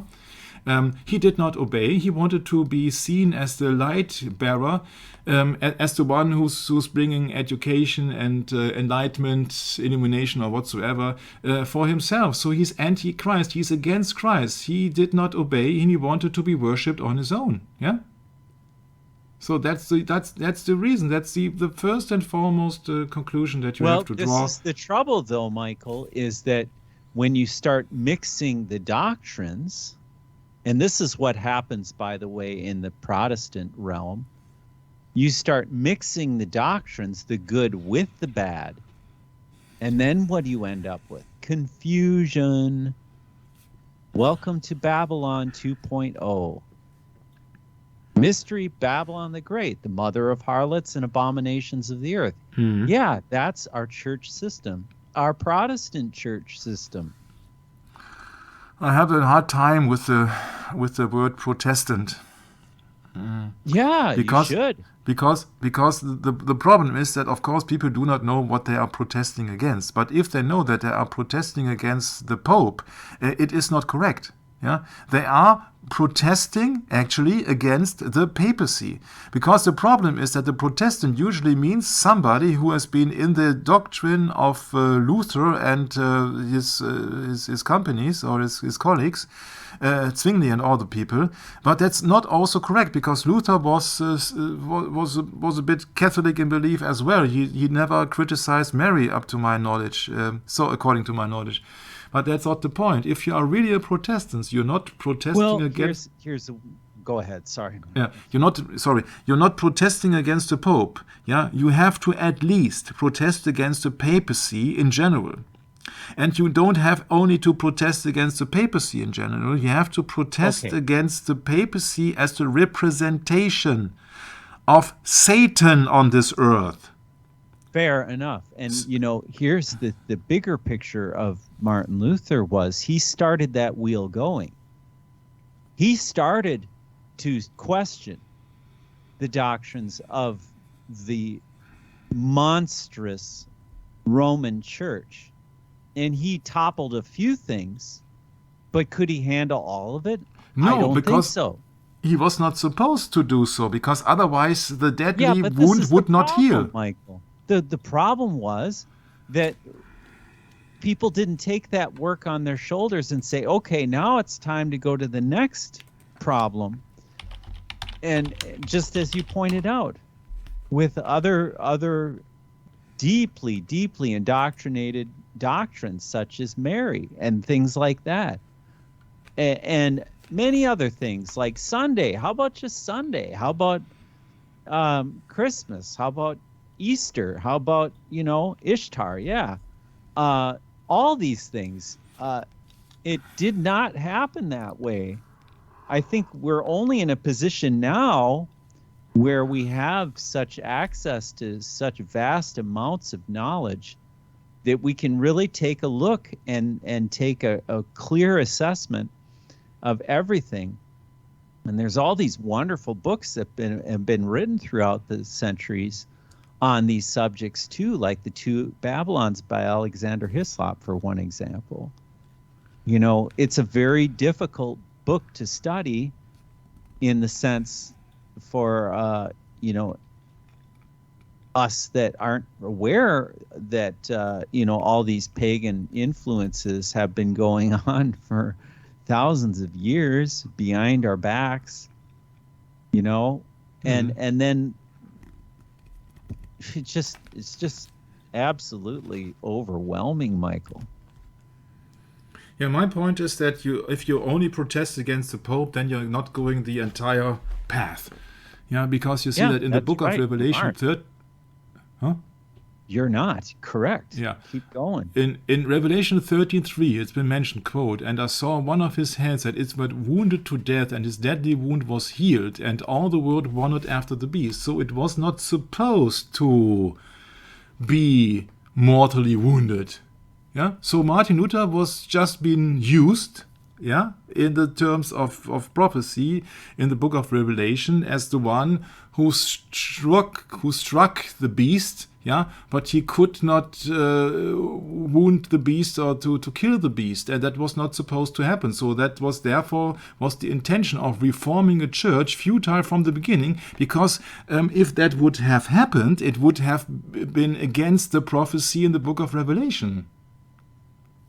So that's right. Quite frankly, if you protest against the Pope, I think that you don't have it correct. And I'm not saying that I have it correct. It is just my opinion and my knowledge at this very moment. Right, because it's the papacy.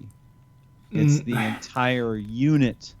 Yeah, but the papacy is also only a representation, which you see here in Revelation 13:3. It's just the beast. It's just a representation of the dragon, and the dragon is a spiritual animal depicting the heavenly revolution of Lucifer and his followers. Speaking of a third of the angels. So actually, what you are protesting is not against the Pope or the papacy, because these are just representatives. It's the beast. Yeah, you have to You have to protest the beast and the spirit after the beast. Yeah, it's like the king of Tyre, where the spirit Lucifer-Satan was after in Ezekiel 28. You have to protest the Pope, you have to protest the papacy, and you have to protest the power behind the papacy. Yeah, that is Satan. You have to protest Satan, because if you take a stance for Jesus Christ, you automatically protest Satan. Yeah, because Satan wants to have the seat of God, the Almighty God, even not only the seat of Jesus Christ, sitting in the at the right side of the Lord, but he wanted to play God, Almighty God, for himself, like the Almighty. But what does he speak about Isaiah 14? Yeah, that's right. That's right. Yeah, so you have to protest Satan. That in the end, that's my first of all. You see that. Evil, satanic forces, Antichrist spirit was in the working thousands of years before the Jesuits even approached. Yeah, of course. Yeah, that's just all the stuff about all these Jesuits. These are just the earthly representative of that Antichrist spirit. Yeah, but this is not the original. This is not the original revolution. The original revolution, they took place in heaven. And in Isaiah 14:12, it's been said, I will ascend into heaven. I will exalt my throne above the stars of God. I will sit up also upon the mount of the congregation in the sides of the north. I will ascend. This is the key thing here. Please, could you read it? I don't want to take anything away of your... Right, Michael. It's Isaiah 14:14, correct? Yeah. It is, I will ascend above the heights of the clouds. I will be like the Most High. Yeah, like the Most High. So look alike. Yeah, the God of this world, so to speak. Yeah, I will be like the Most High. Yeah, I want to be seen as God. Well, not only look alike, but doctrine alike too, Mike. Look, it's a replacement for Christ. It's more subtle than being against Christ. That's what I have to bring to this. It's more subtle than being against Christ. It's not so direct. He's deceiving the people that actually could have faith in the true Christ. That's what gets us so upset. Yeah. He's taking good people like my mother and my brother and completely warping them to his purpose through that system that has dominated over the Reformation with the Counter-Reformation. I think that's what gets us upset. Look where the word protest comes from. It's on Latin. Protestari means to declare publicly, testify, protest. Yeah, so that means that if you take a testimony for Jesus Christ, automatically you are protesting Satan, because Satan is the adversary to Jesus Christ. Yes. Might sound a little bit far-fetched, but that's just my understanding at the moment. You see that if you don't have to protest the Pope, you just have to be, you just have to live and act according to the gospel, according to Christ's teaching and the commandments. Of course, he is coming to fulfill. Well, it's also protesting against the government of the Pope, because the Pope came to joint session of Congress here in the United States in 2015. And what did they have to say? Yeah, even he came also in 1965, it was, I think. They were all applauding him. Yeah, 1965 to the United Nations already. So 2 years after Kennedy was assassinated. Yeah. What does that tell you? The kings of the earth are taking counsel against us. Yeah, against the Lord and his anointed. That's the point. I'm not saying I'm anointed, but whomever the Lord anointed. Yeah, that is the original verse of Psalms 2, I think it was. I'm just citing from the Bible here. That was not my own conclusion. I'm just citing from the Bible. That's correct. Yeah, so... Absolutely right. Why do the heathen rage and the people imagine a vain thing? That's a good question. The kings of the earth set themselves, and the rulers take counsel together against the Lord and against his anointed, saying, let us break their bands asunder and cast away their cords from us. Yeah, That's the United Nations right there. Yeah, and now you know why they want to save this so-called planet, which is not a planet. Yeah, they want to save the planet because that's the only place where they rule. Yep, that's right. Save the planet. There you go. That just sums it all up. Save our dominion. Yeah, that's right. That's right. Save Lucifer's dominion. Yeah. That's what they're saying. What does that have to do with Chernobyl? Well, look at this.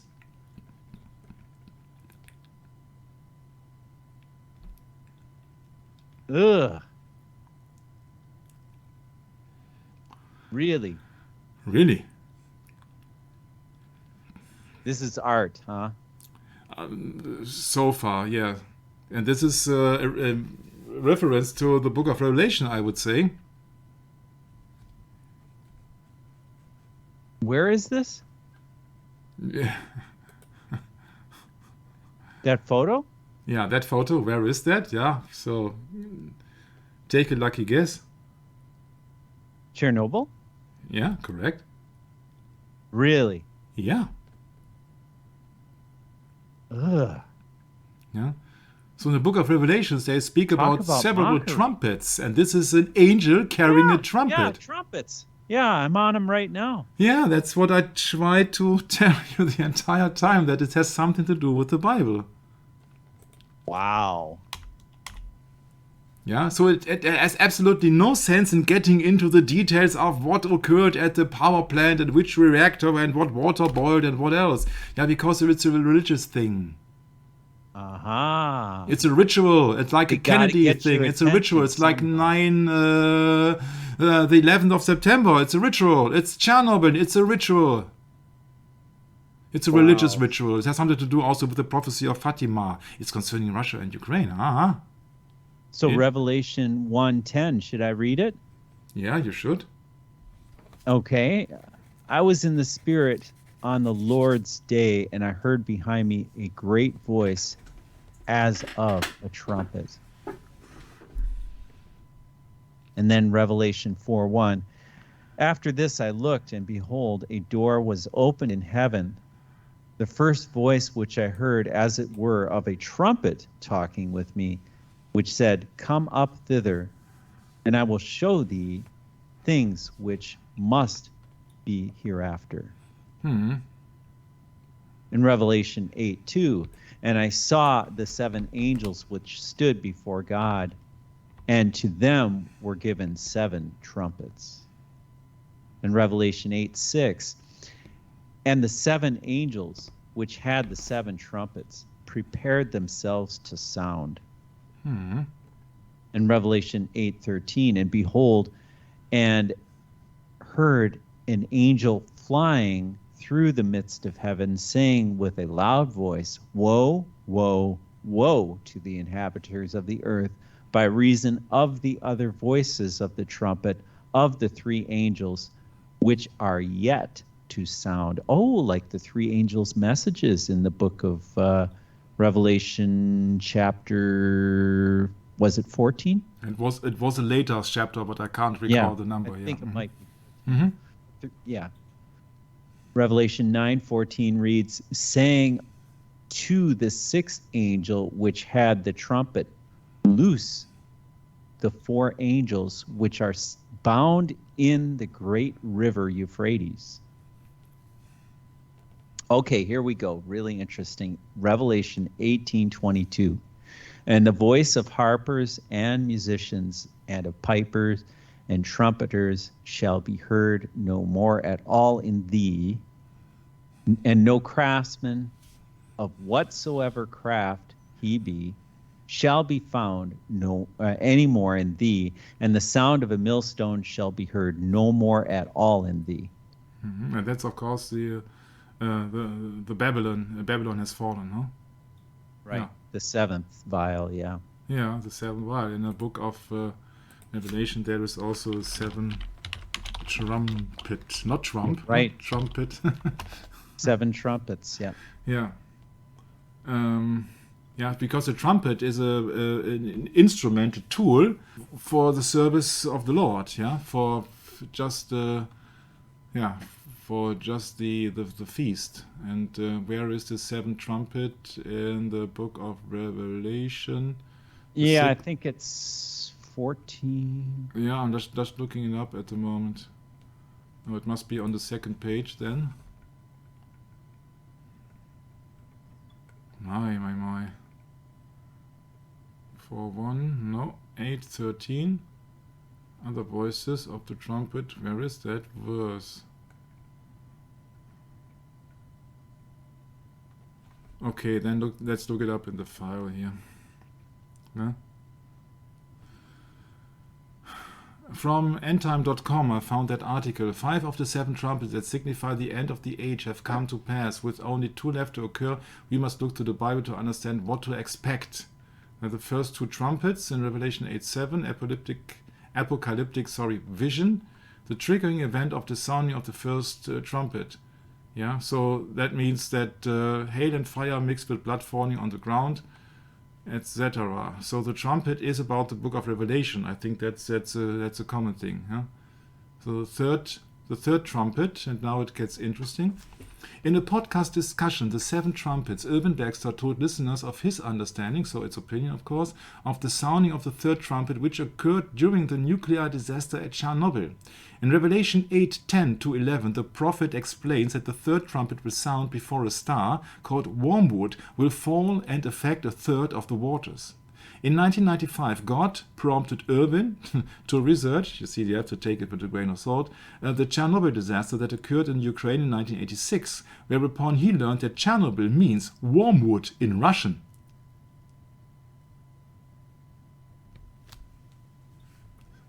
Surprised? Mm-hmm. I've known about this for a long time, actually. Okay. Furthermore, the nuclear radiation that emitted from the destroyed power plant contaminated more than 33% of the water supply in Europe and Western Asia, killing thousands and affecting hundreds of thousands of other citizens with diseases caused by the radiation. Well, you can't prove that fact. But what you can see is that they have a museum. And you see the museum, we know from the 6th floor museum in Dallas Dealey Plaza, Freemason Temple. We know that the museum is a temple of the muses, so it has something to do with Greek mythology, or the gods, quote unquote. So the museum for the Chernobyl catastrophe. Yeah. So there is a complex called Star Wormwood for the Chernobyl catastrophe. Yeah. So that is an angel with a trumpet, of course. Yeah, so that's where is that? Disaster, photography. Yeah, so Chernobyl means in English Chernobylon from etc. Chernobyl is the Ukrainian word for mugwort, a common name for a herbaceous plant. Yeah.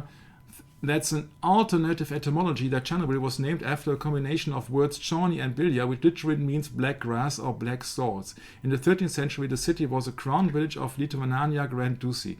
What does Chernobyl means in Hebrew? Chernobyl and wormwood. Since the nuclear disaster, the name Chernobyl, said to mean wormwood, has been associated with wormwood, the name of the great star in the book of Revelation 8:10 from the Revelation. So, yeah, there you got your trumpet. Or your angel with a trumpet. Speaking of images and idols. Oh yeah. Yeah, and there you come with your with Brad's current project of the 7th vial, huh? Yeah, it's really interesting how we're actually intersecting the 2 different projects at this moment. Mm-hmm. And if you'd like, I could read this quick. This quotation of scripture, verse. Let me see. I'm in. Yeah. Okay. I was zoomed in there. Okay. So, chapter 8, verse 1. And when he opened the 7th seal, there was silence in heaven about the space of half hour, and I saw the 7 angels which stood before God, and to them were given 7 trumpets.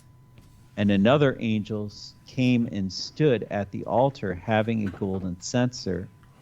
And there was given unto him much incense, that he should offer it with the prayers of all saints upon the golden altar which was before the throne. And the smoke of the incense which came from the prayers and of the saints ascended up before God out of the angel's hand. And the angel took the censer and filled it with fire of the altar and cast it into the earth. And there were voices and thunderings and lightnings and an earthquake. And the 7 angels which had the 7 trumpets prepared themselves to sound. The first angel sounded, and there followed hail and fire and mingled with blood, and they were cast upon the earth. And the third part of trees was burnt up, and all green grass was burnt up. Okay, so when we're reading these verses, it's really important to understand that these meanings have a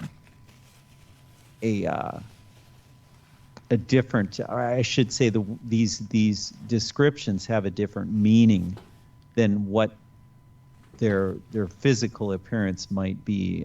Grass can mean something specific, and a third part of the trees can mean something specific. So the Bible will tell us. We just have to be patient enough to attend to those scriptures, to know them, and then we have the key that unlocks the true meaning, because they have a literal meaning, and then they have a what would that be? The word here I'm looking for. Figuratively meaning. Yeah, figurative meaning, or there's another word I'm thinking of, like a transformative kind of thing. But yeah, it's very interesting to read the exposition of James A. Wiley on this. But anyway, so back to verse 8. And the second angel sounded, and as it were a great mountain burning and with fire was cast into the sea, and a third part of the sea became blood, and the third part of the creatures which were in the sea and had life died, and a third part of the ships were destroyed. And the third angel sounded, and there fell a great star from heaven, burning as it were a lamp, and it fell upon the third part of the rivers and upon the fountains of waters. And the name of the star is called Wormwood. And the third part of the waters became wormwood, and many men died of the waters, because they were made bitter. And the fourth angel sounded. Oh, so yeah, remember when the Bible speaks of waters being nations, peoples, and tongues? Mm-hmm. And a mouth, and the fourth angel sounded, and the third part of the sun was smitten, and the third part of the moon, and the third part of the stars, so as the third part of them was darkened, and the day shone not for a third part of it, and the night likewise. And I beheld and heard an angel flying through the midst of heaven, saying with a loud voice, Woe, woe, woe to the inhabitants of the earth, by reason of the other voices of the trumpet of the 3 angels which are yet to sound. Yeah, thank you, Brett, for this verses here. You see that it's very interesting that they have this figure of an angel sounding a trumpet there on Chernobyl. So it's part of an agenda. It's part of a prophecy. It's part of the program which is running in front of our eyes. And it's a belief. So that means that if the sounding of the third trumpet means devastation and some things happening, it has not necessarily has to happen, in my humble opinion. It just that the people believe that it happens. It's like the situation that we are facing now today. Yeah. So it's a belief system. They fool you with their mass media into believing that these things are happening. It's a belief system. It's once again, it's false images and idols and lying wonders, and it's Satan being the father of lies. So the majority of information, lying wonders, like you said earlier. Yeah, so the information you got is all not only censored but and incomplete, yeah, but sometimes deliberately false. Yeah. So that you believe, yeah, in the power of the so-called powers to be, yeah, that so many people have died, etc., and you don't act according to the Bible, you just act according to their religion, yeah. So you believe them, you don't believe the Bible, you just believe them. Yeah. So it's very interesting that they claim that the incident has something to do with the third trumpet. I really doubt that.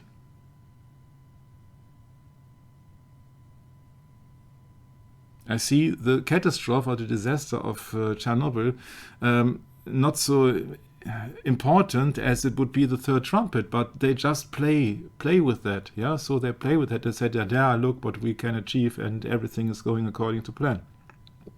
Yeah, frankly, I don't know. I can't know because I know that I've been fooled with all the media, Brett. Right. Why should we be fooled again? Yeah. Yeah. Fool me once, don't fool me twice. Yeah. You see that 180 of tons. Yeah. 666. Yeah. I know that they are fooling me. Yeah. So I can't prove or disprove that, but I don't need it. When they show me an angel blowing a trumpet and Chernobyl wormwood and all the references, if they are correct or not. Yeah, so they're just playing tricks on us, I know. That's all I know. That's all I have to say about that. And so I don't have to go into that thing about the radiation in Chernobyl, because I know that a so-called friend of mine, he went there 4, 5, 6, 7 years ago with a bunch of friends together on a ride, I think it was on a motorbike, down to Ukraine, and they visited Chernobyl. Yeah. Oh, wasn't that a restricted area where supposedly a high number of deaths were occurring? And now it's a tourist attraction. Yeah, of course, the nuclear cloud has disappeared into the universe, or what? No, you see, there's nothing to it. Yeah, this is all fear-mongering. Yeah, and they serve also the biblical purpose. Yeah, so that is a photographer here, which has shot many pictures about that so-called famous incident happening at the nuclear power plant in Chernobyl. The name is Igor Kostin. Yeah, equipped with a gas mask or protective gear. Yeah, and that is his world-famous picture of that collapsed reactor in Chernobyl. 14 hours, 14, after the accident. The one and only picture from that accident. Yeah, and the low resolution is a result of the high radiation. That's the official explanation. Yeah, so there is no other explanation possible, Brad, that has been made from a helicopter that can only occur about the high radiation. That's the low resolution. Yeah, you can of course achieve that with every cheap computer nowadays. Right. But isn't that very interesting? That is just the only picture. Yeah, so you have to believe it. Yeah, just a belief system. Yeah. He was becoming a legend. Igor Kostin was becoming a legend. Yeah. So I have to ask you, when there was such a radiation, how could they develop the film? We are not talking about 1986, Brett. We are not talking about digital cameras. No. Oh my. You see that I don't have to believe everything they put out in front of us. He was one of 5 photographers in the world to take pictures of the Chernobyl nuclear disaster on the 26th of October. Oh, I thought it was the only picture. Yeah, he had captured the outgoing problems with contamination suffered by human beings and animals. His photos reportedly include those of many animals born with deformities in the Chernobyl area from his many incursions into the zone of alienation to bring the problems to the attention of the world. He died in a car accident. Oh.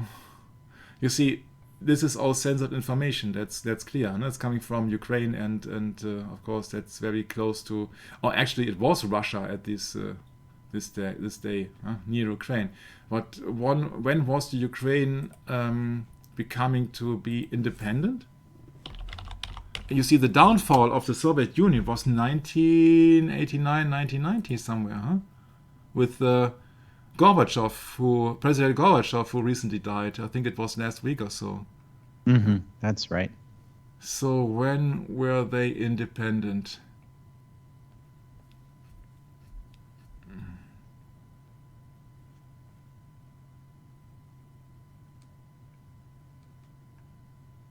Yeah, 1991. Yeah, after the fall of the Soviet Union, 1991, the Ukraine became independent or sovereign.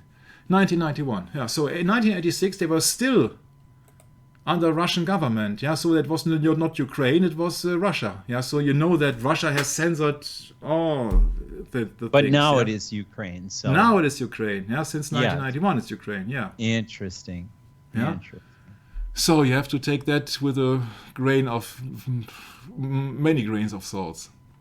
But the time they arrived, the fire has been extinguished by the time they arrived at Chernobyl via helicopter, that's what I told you, and witnessed a warlike scramble of military vehicles and power plant personnel down at the scene of the nuclear power plant. I think the keyword is military here, huh? He also experienced an odd feeling combined with high temperature and toxic smoke. Yeah, what do you think that how these power plants, atomic power plants are running? They are running on steam.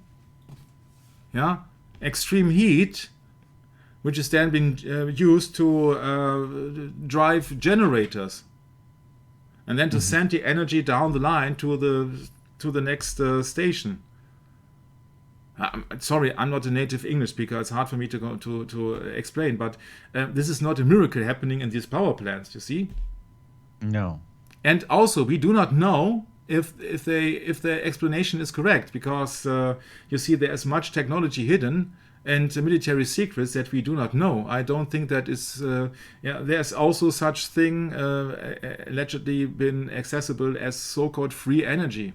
Yeah, so I don't know exactly how these power plants are running, but according to my knowledge, they are just with extreme heat. Hence, the cooling towers of these so-called nuclear power plants. Yeah, why are they emitting such high doses of water vapor? Yeah, it's just about the heat. Well, it's interesting. You just mentioned the topic of so-called free energy, which is highly suppressed by the powers that be. Yeah, you see that lasting. this is steam here. This is nothing but steam. This is not CO2 or what else. This is just steam. Right. Ask Peter Gabriel. Oh, geez. Yeah, you see, also we got another problem. You see that concerning things like September 11 and all the stuff, you see that you won't get the official explanation or the official truth or the absolute truth on that. You don't know how many patents. Remember the last session about the weather modification. Yeah, how many patents there are hidden because of national security, because of military secrets, of secret societies, etc. How many patents are hidden from the public eye? We do not know that. Do you know how many patents there are of Nikola Tesla who have never seen the public? No. On purpose, because you see that the oil people and so of Dallas, they would get furious if there somebody would discover free energy or alternative energy or biofuel or what else.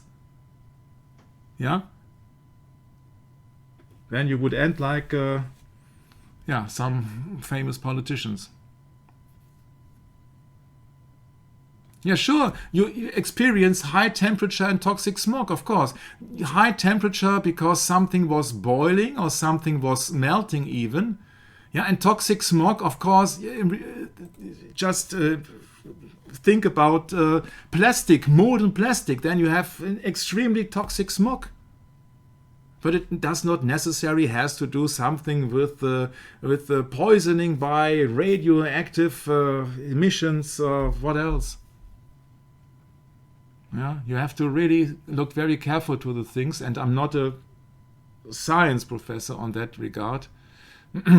But I highly doubt that the official explanation of that is correct. I think they are just running very conventional when you think about that. So I don't think that this is just the big deal to run a nuclear test thing. And I don't think that that is such a hard thing to do, given the amount of working atomic power plants, power stations around the world. Yeah, you see, it's not a miracle. Yeah, the mass exodus of inhabitants on Pripyat and 30-kilometer zones surrounding the nuclear power plant. Yeah, ordered by the government. Oh, before the 1st of May Labor Day celebration. Oh, give me a break. This is Baal worship here.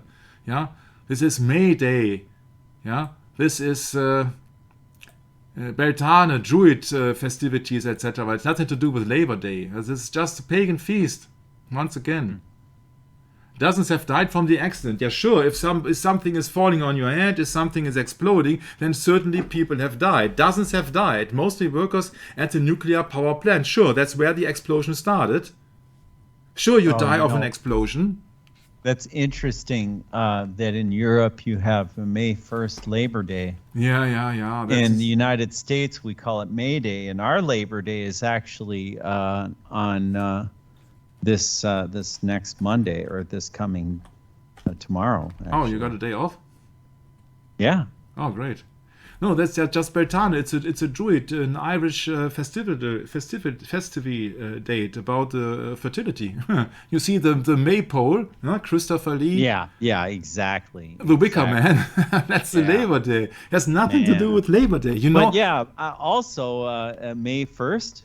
What else falls under May 1st? The establishment of the Bavarian Illuminati? Ah, yeah, you're correct. Yeah, not by accident, but on purpose. Yeah. 1776. Oh, yeah, spirit of 1776. Yeah. You know, had nothing to do with Bryan Adams, by the way.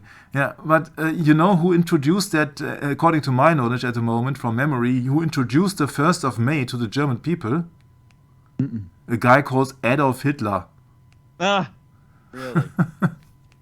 And we celebrate it still to this very day. And of course, no wonder, because also the Roman Catholic Concordats of 1933 are still valid today, even for the so-called Federal Republic of Germany. Oh. Mm-hmm. Yeah, so you really have to think about that, huh? Yeah. And now if you go to the links of that world-famous photographer, what's the name once again? Koskin? Yeah, Igor Kostin, yeah. Then in the footnotes, something mysteriously happens, yeah. So mysteriously happens because,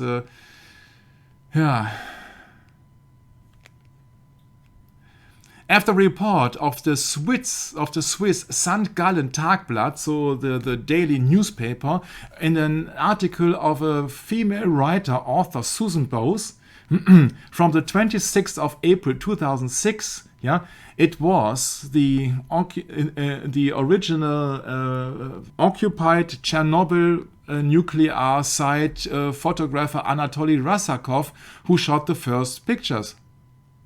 But they're not here. So Mr. Koskin got the fame, but Mr. Anatoly Raskov was shooting the first pictures. But nobody knows Mr. Raskov. That's I could not found that article then. 404 means site not found. But she published, so that journalist here, Susan Bowes, or Suzanne, of course, she published intensively of nuclear and energy policy.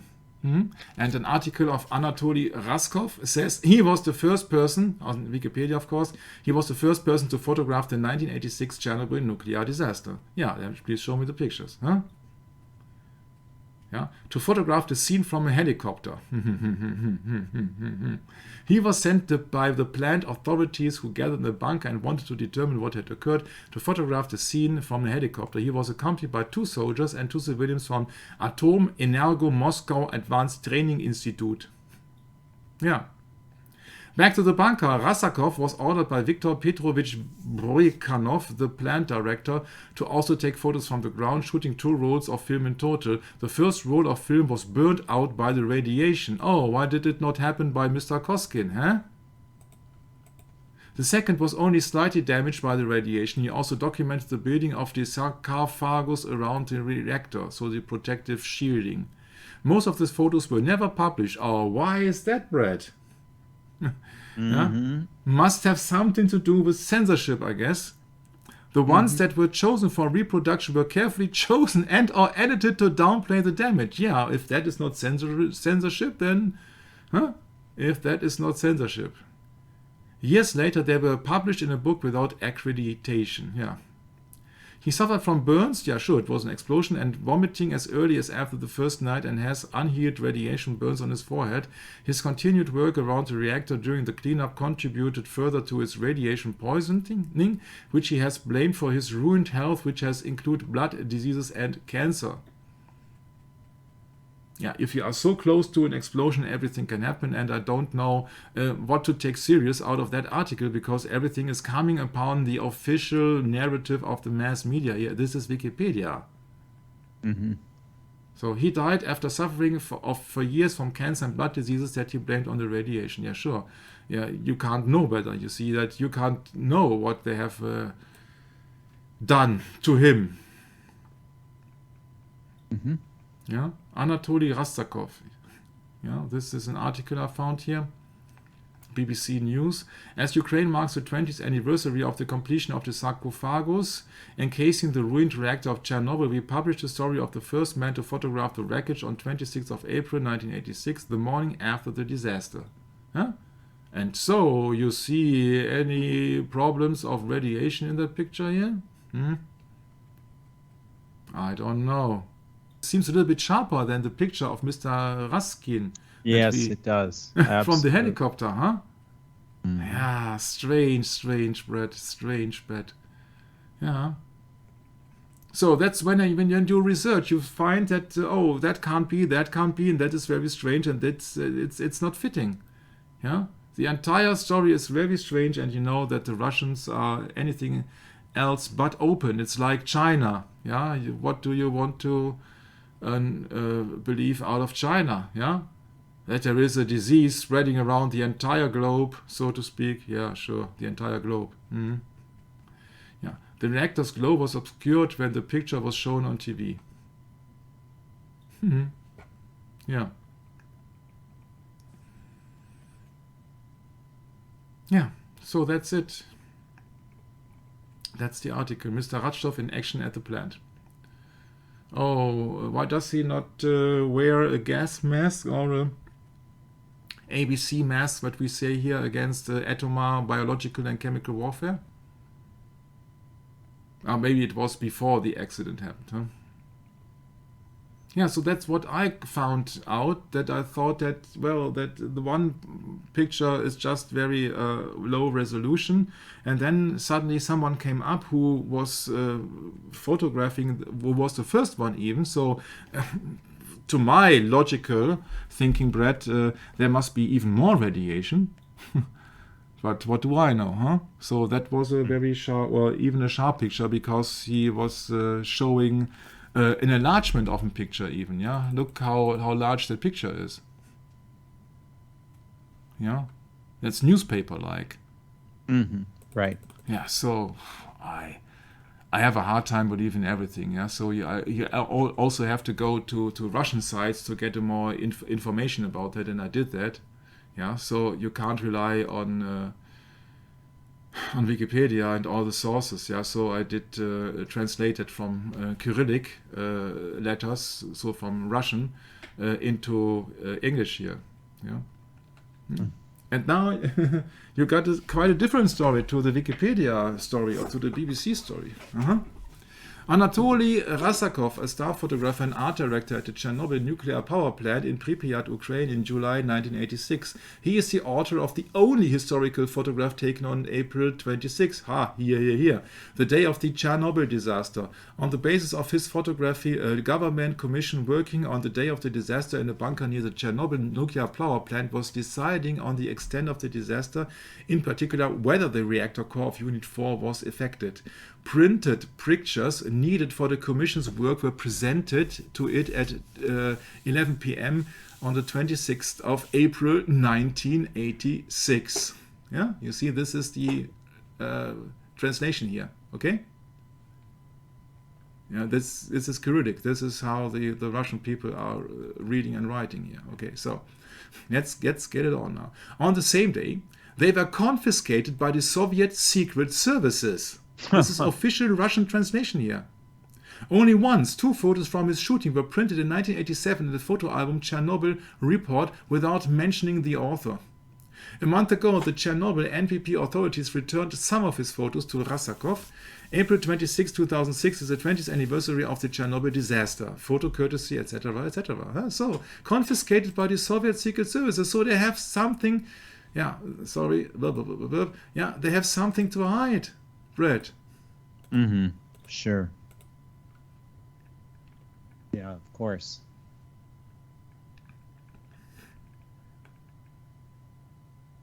They have something to control. Mm-hmm.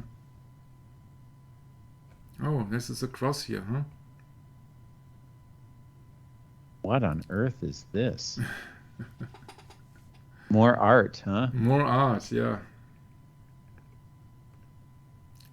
Igor Kostin, yes, he was the famous hero out of the helicopter with that great picture. Now you compare that picture. He wasn't the first one. He's got the fame. Yeah, because the original pictures, they were confiscated by the Secret Service of the real, authentic first, according to that story, the first photographer Anatoly Raskatsov. And now you know that.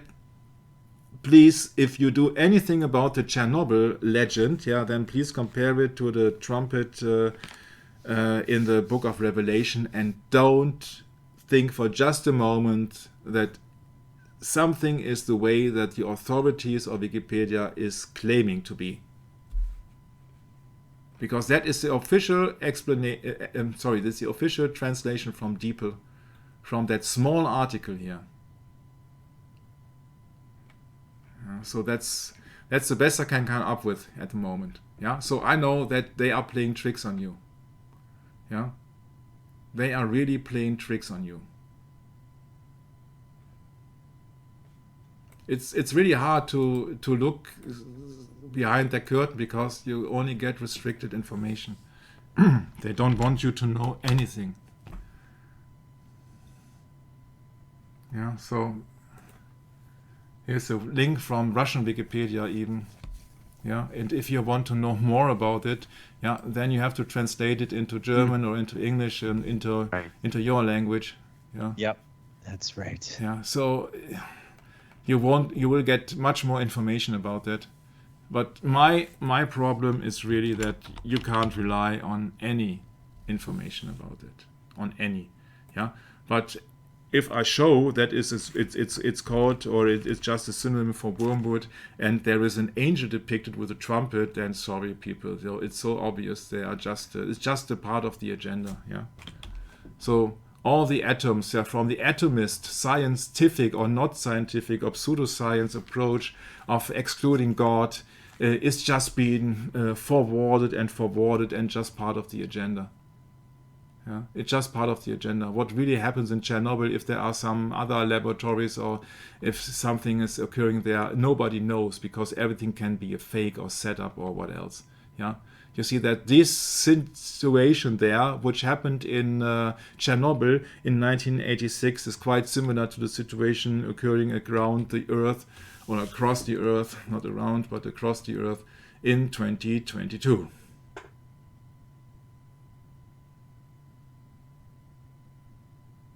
Why are they not protecting their ears? Why are they not protecting their eyes? Huh? Why are they not protecting their skin? This is such a superficial word. It's just unbelievable, you see. Yeah, these are the so-called, what's the name? Liquidators, I think they're called. The people, they were just working there, getting rid of all the mess and the scrap. Liquidators, and many of them died, but we do not know the real cause of that. Yeah, yeah, and many deformations. Yeah, so but is that according to radiation or to something else? Yeah, could be also another reason. Yeah, we cannot know. But what we know is that there must be some religious purpose behind it because of the angel blowing the trumpet. Yeah?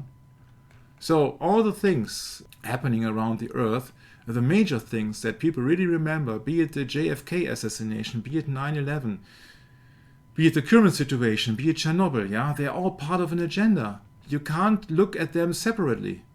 Yeah, they are just part of an agenda to scare the hell out of people. And they do not scare the hell out of people, but actually they scare the hell into the people. Mm-hmm.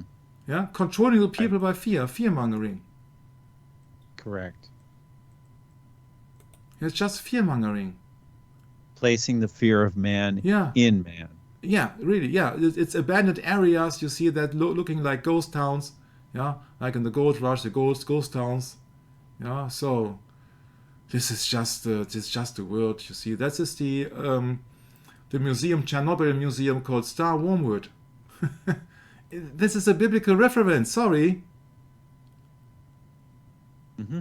Yeah, so they indoctrinate you. Star Wormwood in Chernobyl. With gas masks, with masks, you see that something with fear-mongering, huh? Saddam Hussein as their representative, whose name means destroyer or abandon in Hebrew, as described in Revelation 9:11. Yeah, Saddam Hussein allegedly is the meaning of a destroyer. I don't know if that is correct, but just found that. Yeah, Chernobyl nuclear power plant. So, just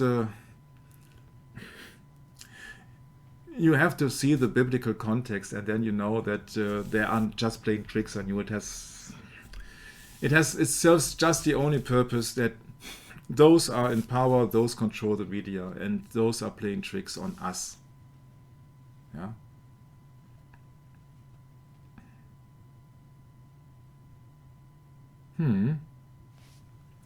From the west of the alley of the abandoned village, the monument Trumpeting Angel is placed. There is one version that is the name of the city is associated with Chernobyl, or the grass that is better known to us, Wormwood. This fact inspired many myths related to the Bible. According to the predictions of John the theologian, the third angel sounded and a large star fell from heaven, burning like a lamp, with P, and fell on the third of the rivers and the sources of water. The name of the star is Wormwood, and the third of the waters became wormwood, and many people died of the waters because they became bitter. Well, I have not heard something about that the waters are there becoming bitter, but that might be about censorship or what. The monument, Trumpeting Angel, symbolized the prophecy about the Star of Wormwood, which was destined to become. The memorial complex also includes the museum, opened in 2011. The room was built in 1977 and was equipped with a cinema called Ukraine.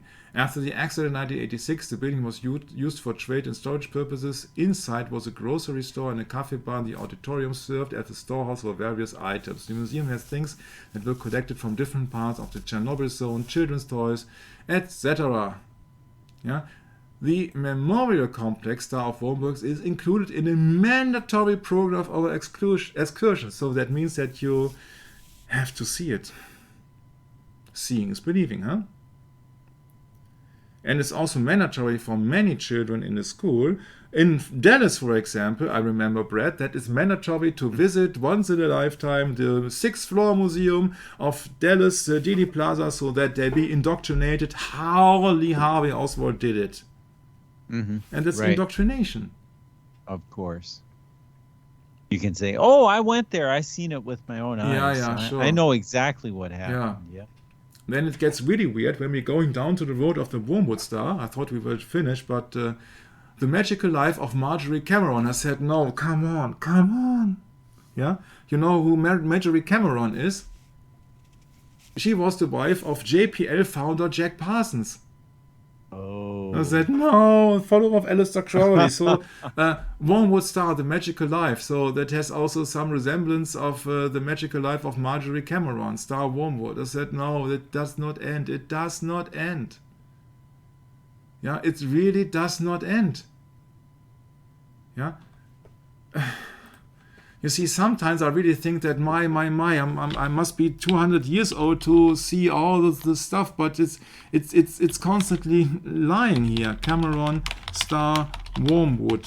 Yeah, she was a witchy woman. Yeah, sure, she did rituals, and beatnik artist known widely in several labs since her death. Blah blah blah blah blah. But at least that's the name. Well, maybe this has to do with Kabbalah too, just to throw you off. Because, to my understanding, Michael, what happened back in ancient Babylon is a perversion of the truth.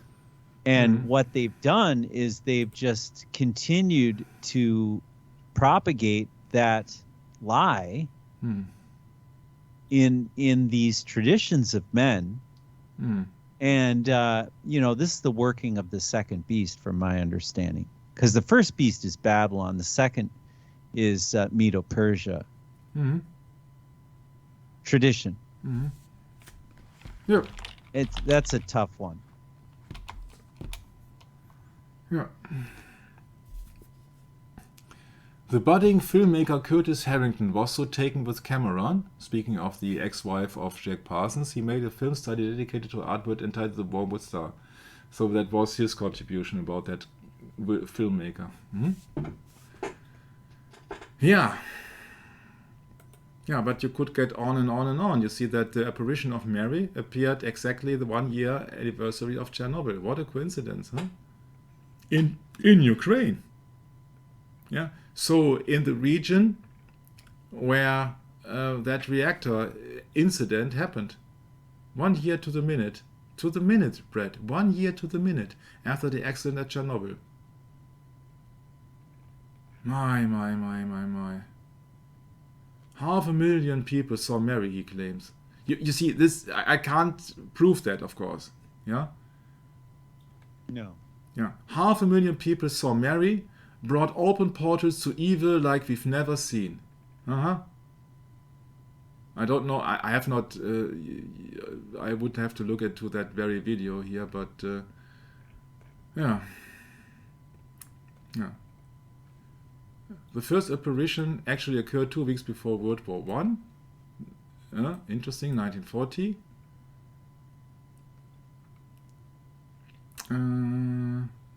On April 26, 1987, 73 years later after 1940, and exactly 1 year after the Chernobyl nuclear reactor disaster, a bright light covered this church at the Holy Trinity and the surrounding area. A television program even recorded part of this light phenomenon. From within this impressive silver dazzle over the church, the Virgin Mary appeared and floated above the cupola of the church. She first appeared to Mary Kinsin, age 12. Yeah, is that surprising? Why did the heathen rage and the people imagine a vain thing? Yeah. Psalms chapter 2. This is what the Catholics have to bear. Some really tough news here, that their church is responsible for taking all the pagan practices on this Roman earth and inculcating them into their belief. You have a lot, if you're a traditional Catholic, you have a lot to consider very carefully. Look at this here. Teach the children to play. Teach the children to pray. Mary's messages. Yeah, that's right. Teach them to live in truth. What kind of truth? And live yourself in truth. Say the rosary. It's a weapon against Satan. He fears the rosary. That's pure indoctrination here. It's a blatant lie. A blatant lie, yep. Yeah, the rosary is nowhere to be found in the Bible. This is witchcraft, Michael. You didn't choose that green for any joking here. No, but it's just a pure indoctrination, because the rosary has mentioned nowhere in the Bible to be found. Nowhere. Yeah, that's right. My.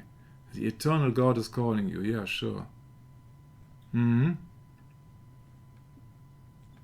Yeah, the ruler Yaroslav the Wise dedicated Ukraine to the Most Holy Mother of God in the year 1037. Now, interesting. I didn't know that. Yeah. Yeah, so you see that it's not by coincidence. Yeah? It's not by coincidence. Yeah, so it's just a belief system that the Geiger-Müller counter is just detecting something very poisonous or something very deadly. Actually, in fact, he just detecting cycles. Yeah. But where to start in that system? You see that you have to verify everything. And yeah, Mr. Geiger, the Geiger counter. Yeah, was a German physicist. That's very interesting to know. The Geiger counter is exquisitely the sensitive director of ionizing radiation. It can detect a single particle, sure, but does not tell you that a single particle is poisonous or important or what else. Yeah? So I don't know if I see that symbol here. My. It's like little tridents. Yeah, you see, it goes on and on and on. For me, it was just the resemblance between the Mary apparition and I don't know where I found that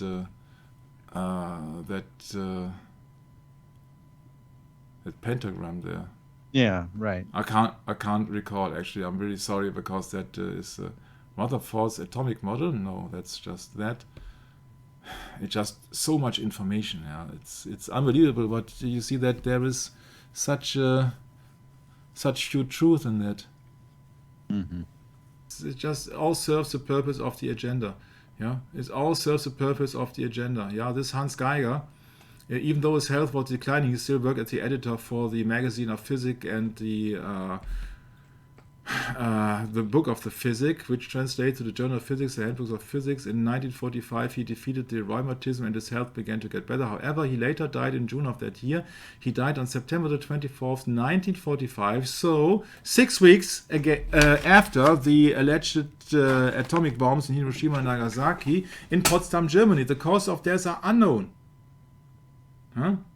At least not a car accident or a plane crash, Brad. Right. My. Cause of death unspecified, yeah? So there is so much things where you can really start your research. Yeah? Yeah, that's his tombstone. It's a grave of Hans Geiger, the Geiger counter.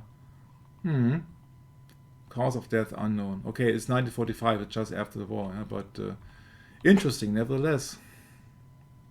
Yeah, so some people are really eating uranium, and some people are affected by the radiation and die. So, what to believe? The carcinogenicity of plutonium, it means creates cancer. Huh? Carcinogen. Yeah, sorry. Carcinogens, yeah. Sorry, it's really late here. Yeah. Yeah, so totally. There are many sources which can start to get you into thinking if the original doctrine is correct or not.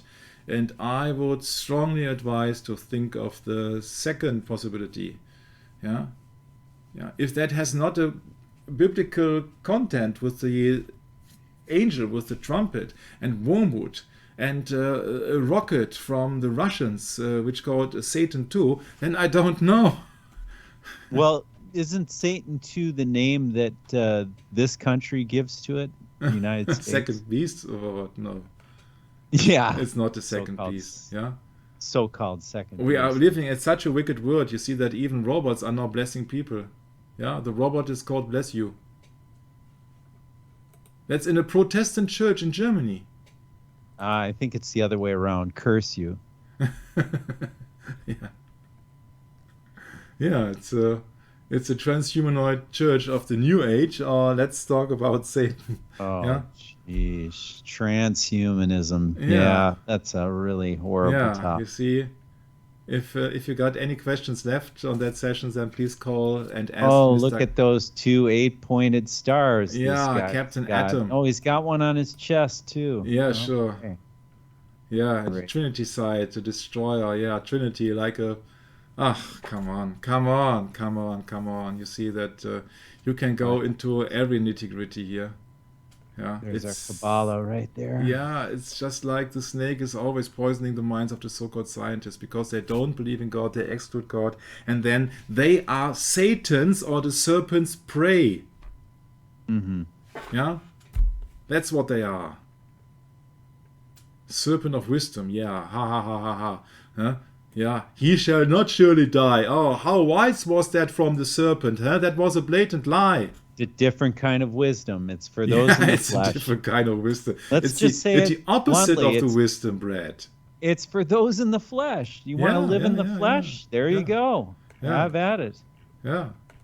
Yeah, I'm finally at the end of everything. I just wanted to know what explaining the faith Ukraine. I just want to show you that video actually because I think that apparition into Ukraine. Okay. Oh yeah. Oh my poor boy. Maybe that is a poisonous metal.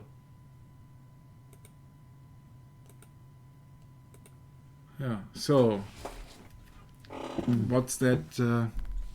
What's that called? It's called Explaining the Faith Ukraine. Maybe we can find that. Explaining the Faith Ukraine. I think that's it. Let's have a look.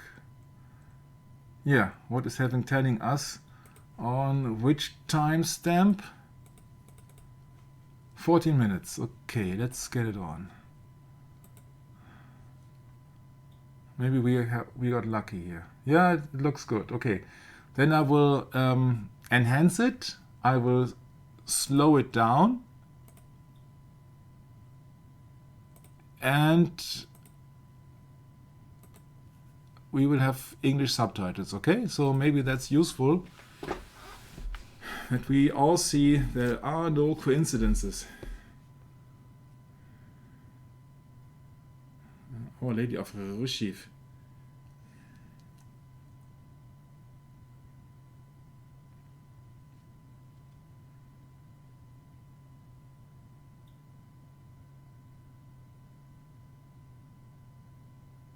Nobody here in America has ever heard of, but it means everything right now.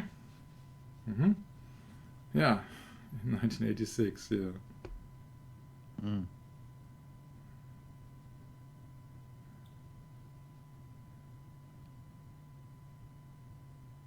Mary, the mother of God. Oh, appeared to a 12-year-old girl. Yeah, they only take them when they're young, huh? Named Maria. Oh, my, really. Yeah. 1987.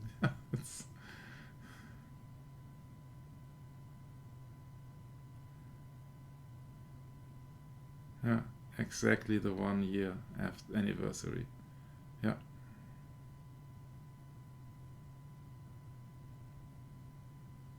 Yeah.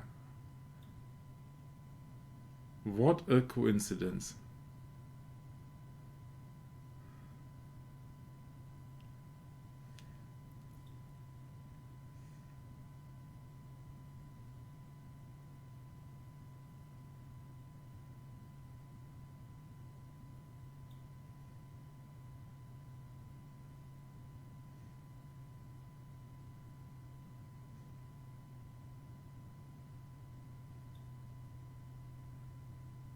They all served their prophecy of Fatima and the Pope and the papacy bread.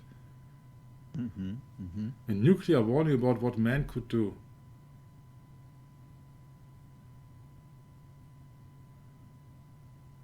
Yeah, it's fear-mongering.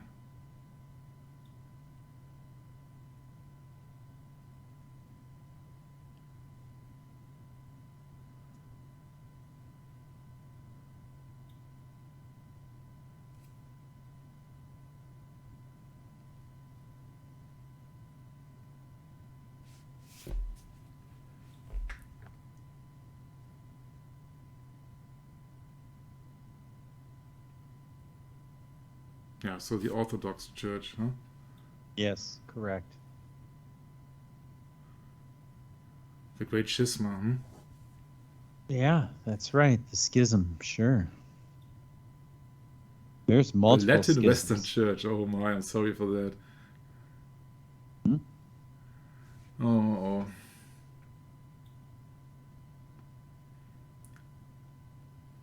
Mm-hmm.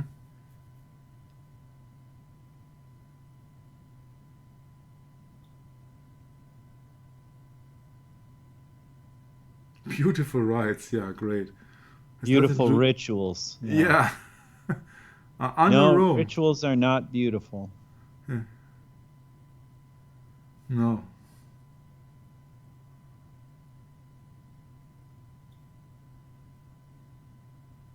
Uh-huh. Yeah, but they are still Catholic. Oh, sure, of Yeah. course. That's the trouble. It's just, the east and west is Mm. the two legs of the Roman beast. Mm. Eastern leg and the western leg. Mm. Could be more simple than that.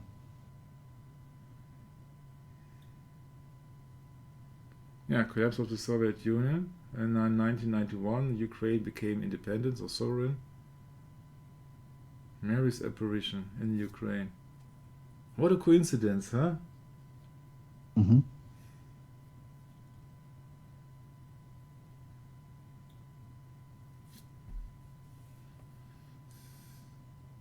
How many people out there and really know what this with the Marian apparition and the prophecy of Fatima?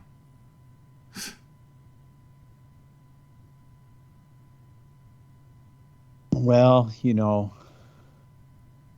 they're just more deceived souls like we are. We've been deceived too. Yeah, it's really sad in what condition the world actually is. Yep.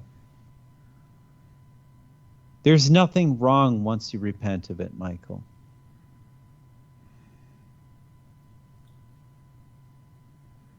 Mary had appeared. Mm-hmm.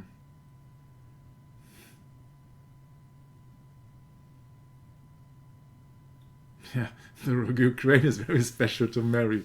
Yeah, it's also very special to the papacy. Yeah, that's the point. That is the point. It's just a tool on the way to the United States of the Earth, or what? Or Sure. United Right. Belief. Yeah, so yeah.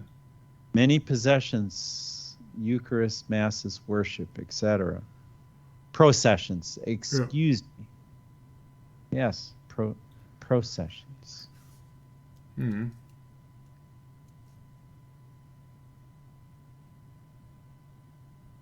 May, the month of Mary. Oh yeah, 1914. Yeah, no.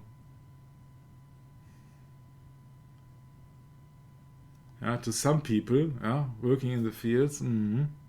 And she appeared to some children. It's always very children were Yep, very and easy she to told them influence. there would be war now. War did not come in the world. Yeah. A few years later, and she said, these are Mary's words, not mine. No, I Okay. doubt that these are Mary's words. These are Satan's words, Yeah. not mine.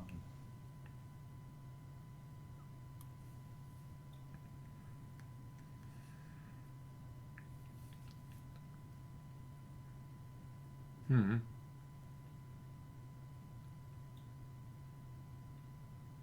Mm-hmm. Yeah, so much for self-fulfilling prophecy. Yeah, Russia will become separate from the Pope and his his influence. That's what that means. Mm-hmm.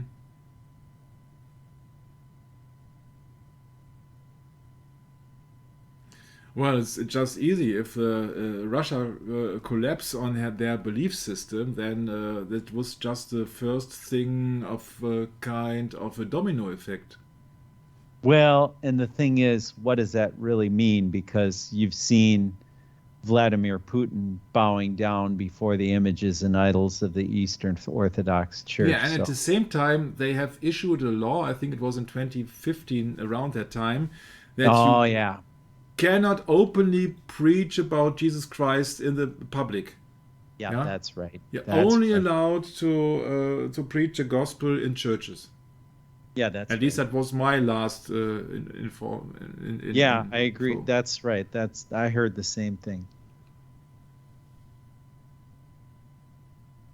Yeah, I think you've seen enough to really see what's it all about with Chernobyl. You see, it has everything to do with playing a part in the big game.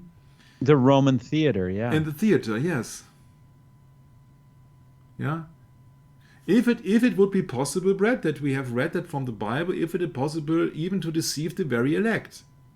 Right. Yeah, that's what I wanted to know. 1815. Let's go back. What does he say here? We redefined marriage as we redefined genders. No, we didn't redefine genders. There are just two sexes.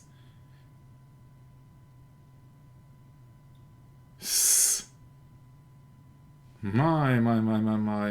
I would not be surprised if he was a Jesuit. Mm-hmm. Open portals to evil. Yeah, you find the open portals in every Roman Catholic church. My. I'm just a heretic today, huh? Mm.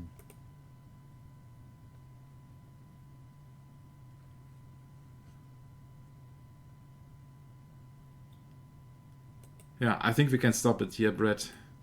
Mm-hmm. Because I'm really exhausted. But I think there was so much interesting points. At least I hope that. Yeah. Prophecy from heaven at Fatima and other apparitions tell us about the current events regarding Russia and Ukraine.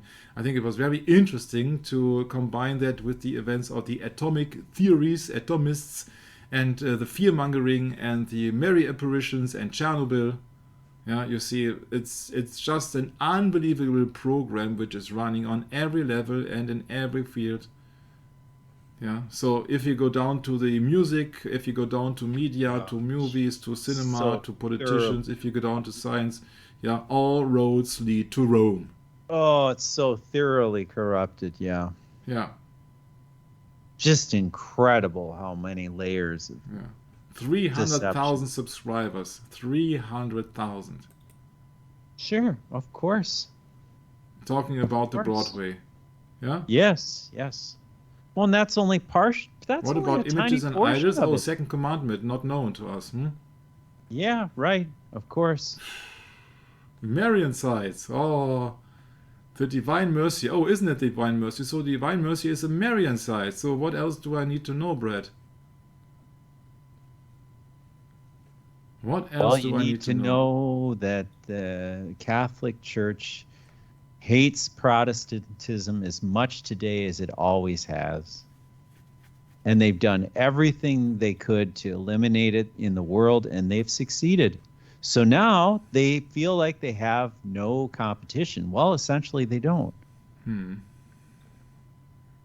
Because they don't count nobodies like you and me, Michael. Yeah, isn't it? That are on the internet speaking against them. You can't serve two masters. Yeah, you can't serve God and the mammon. No, you can't. Choose your poison. Right. Yeah. And what are debt notes anyway? Negative value. Jesus one is with the corona. Oh my. Yeah, images and idols, right? Yeah, the divine mercy.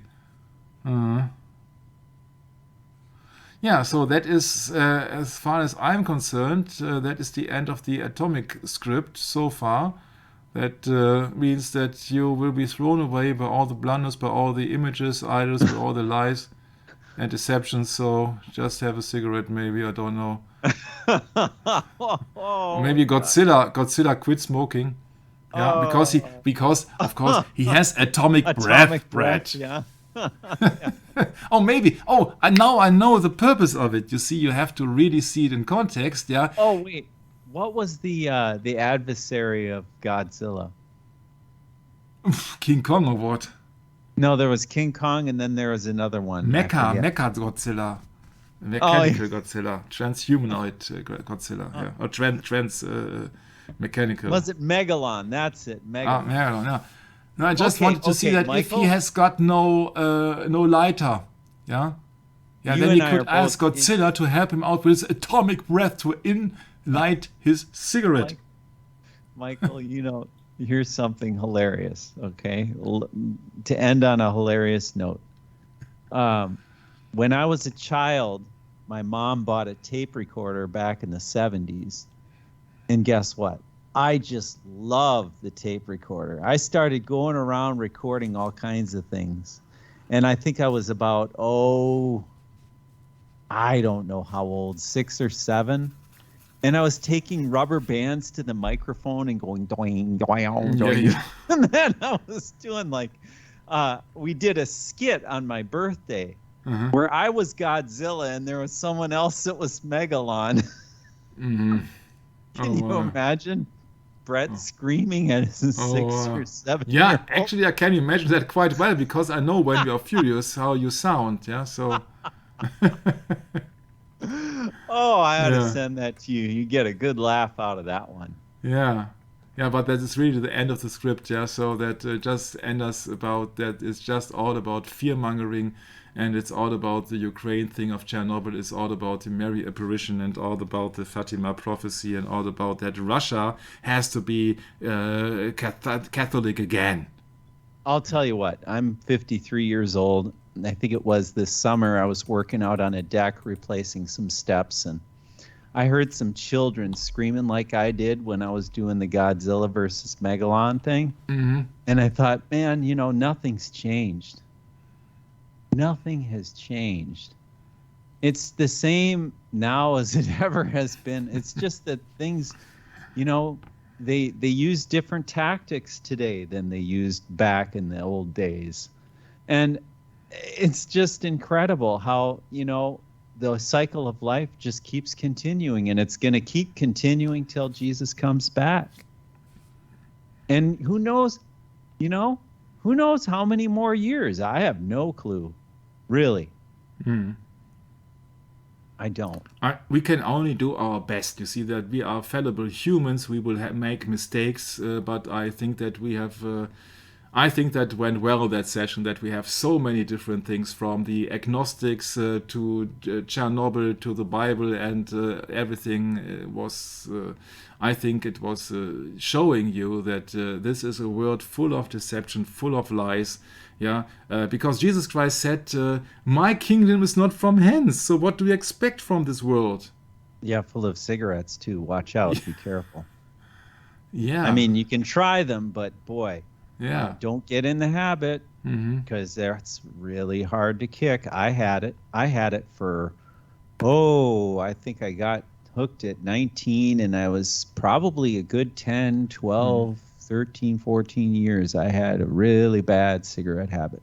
And it happens, but yeah, man. It's funny. I even had a dream last night about smoking. Oh.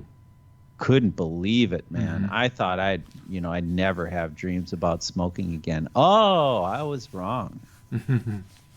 Yeah. Totally wrong.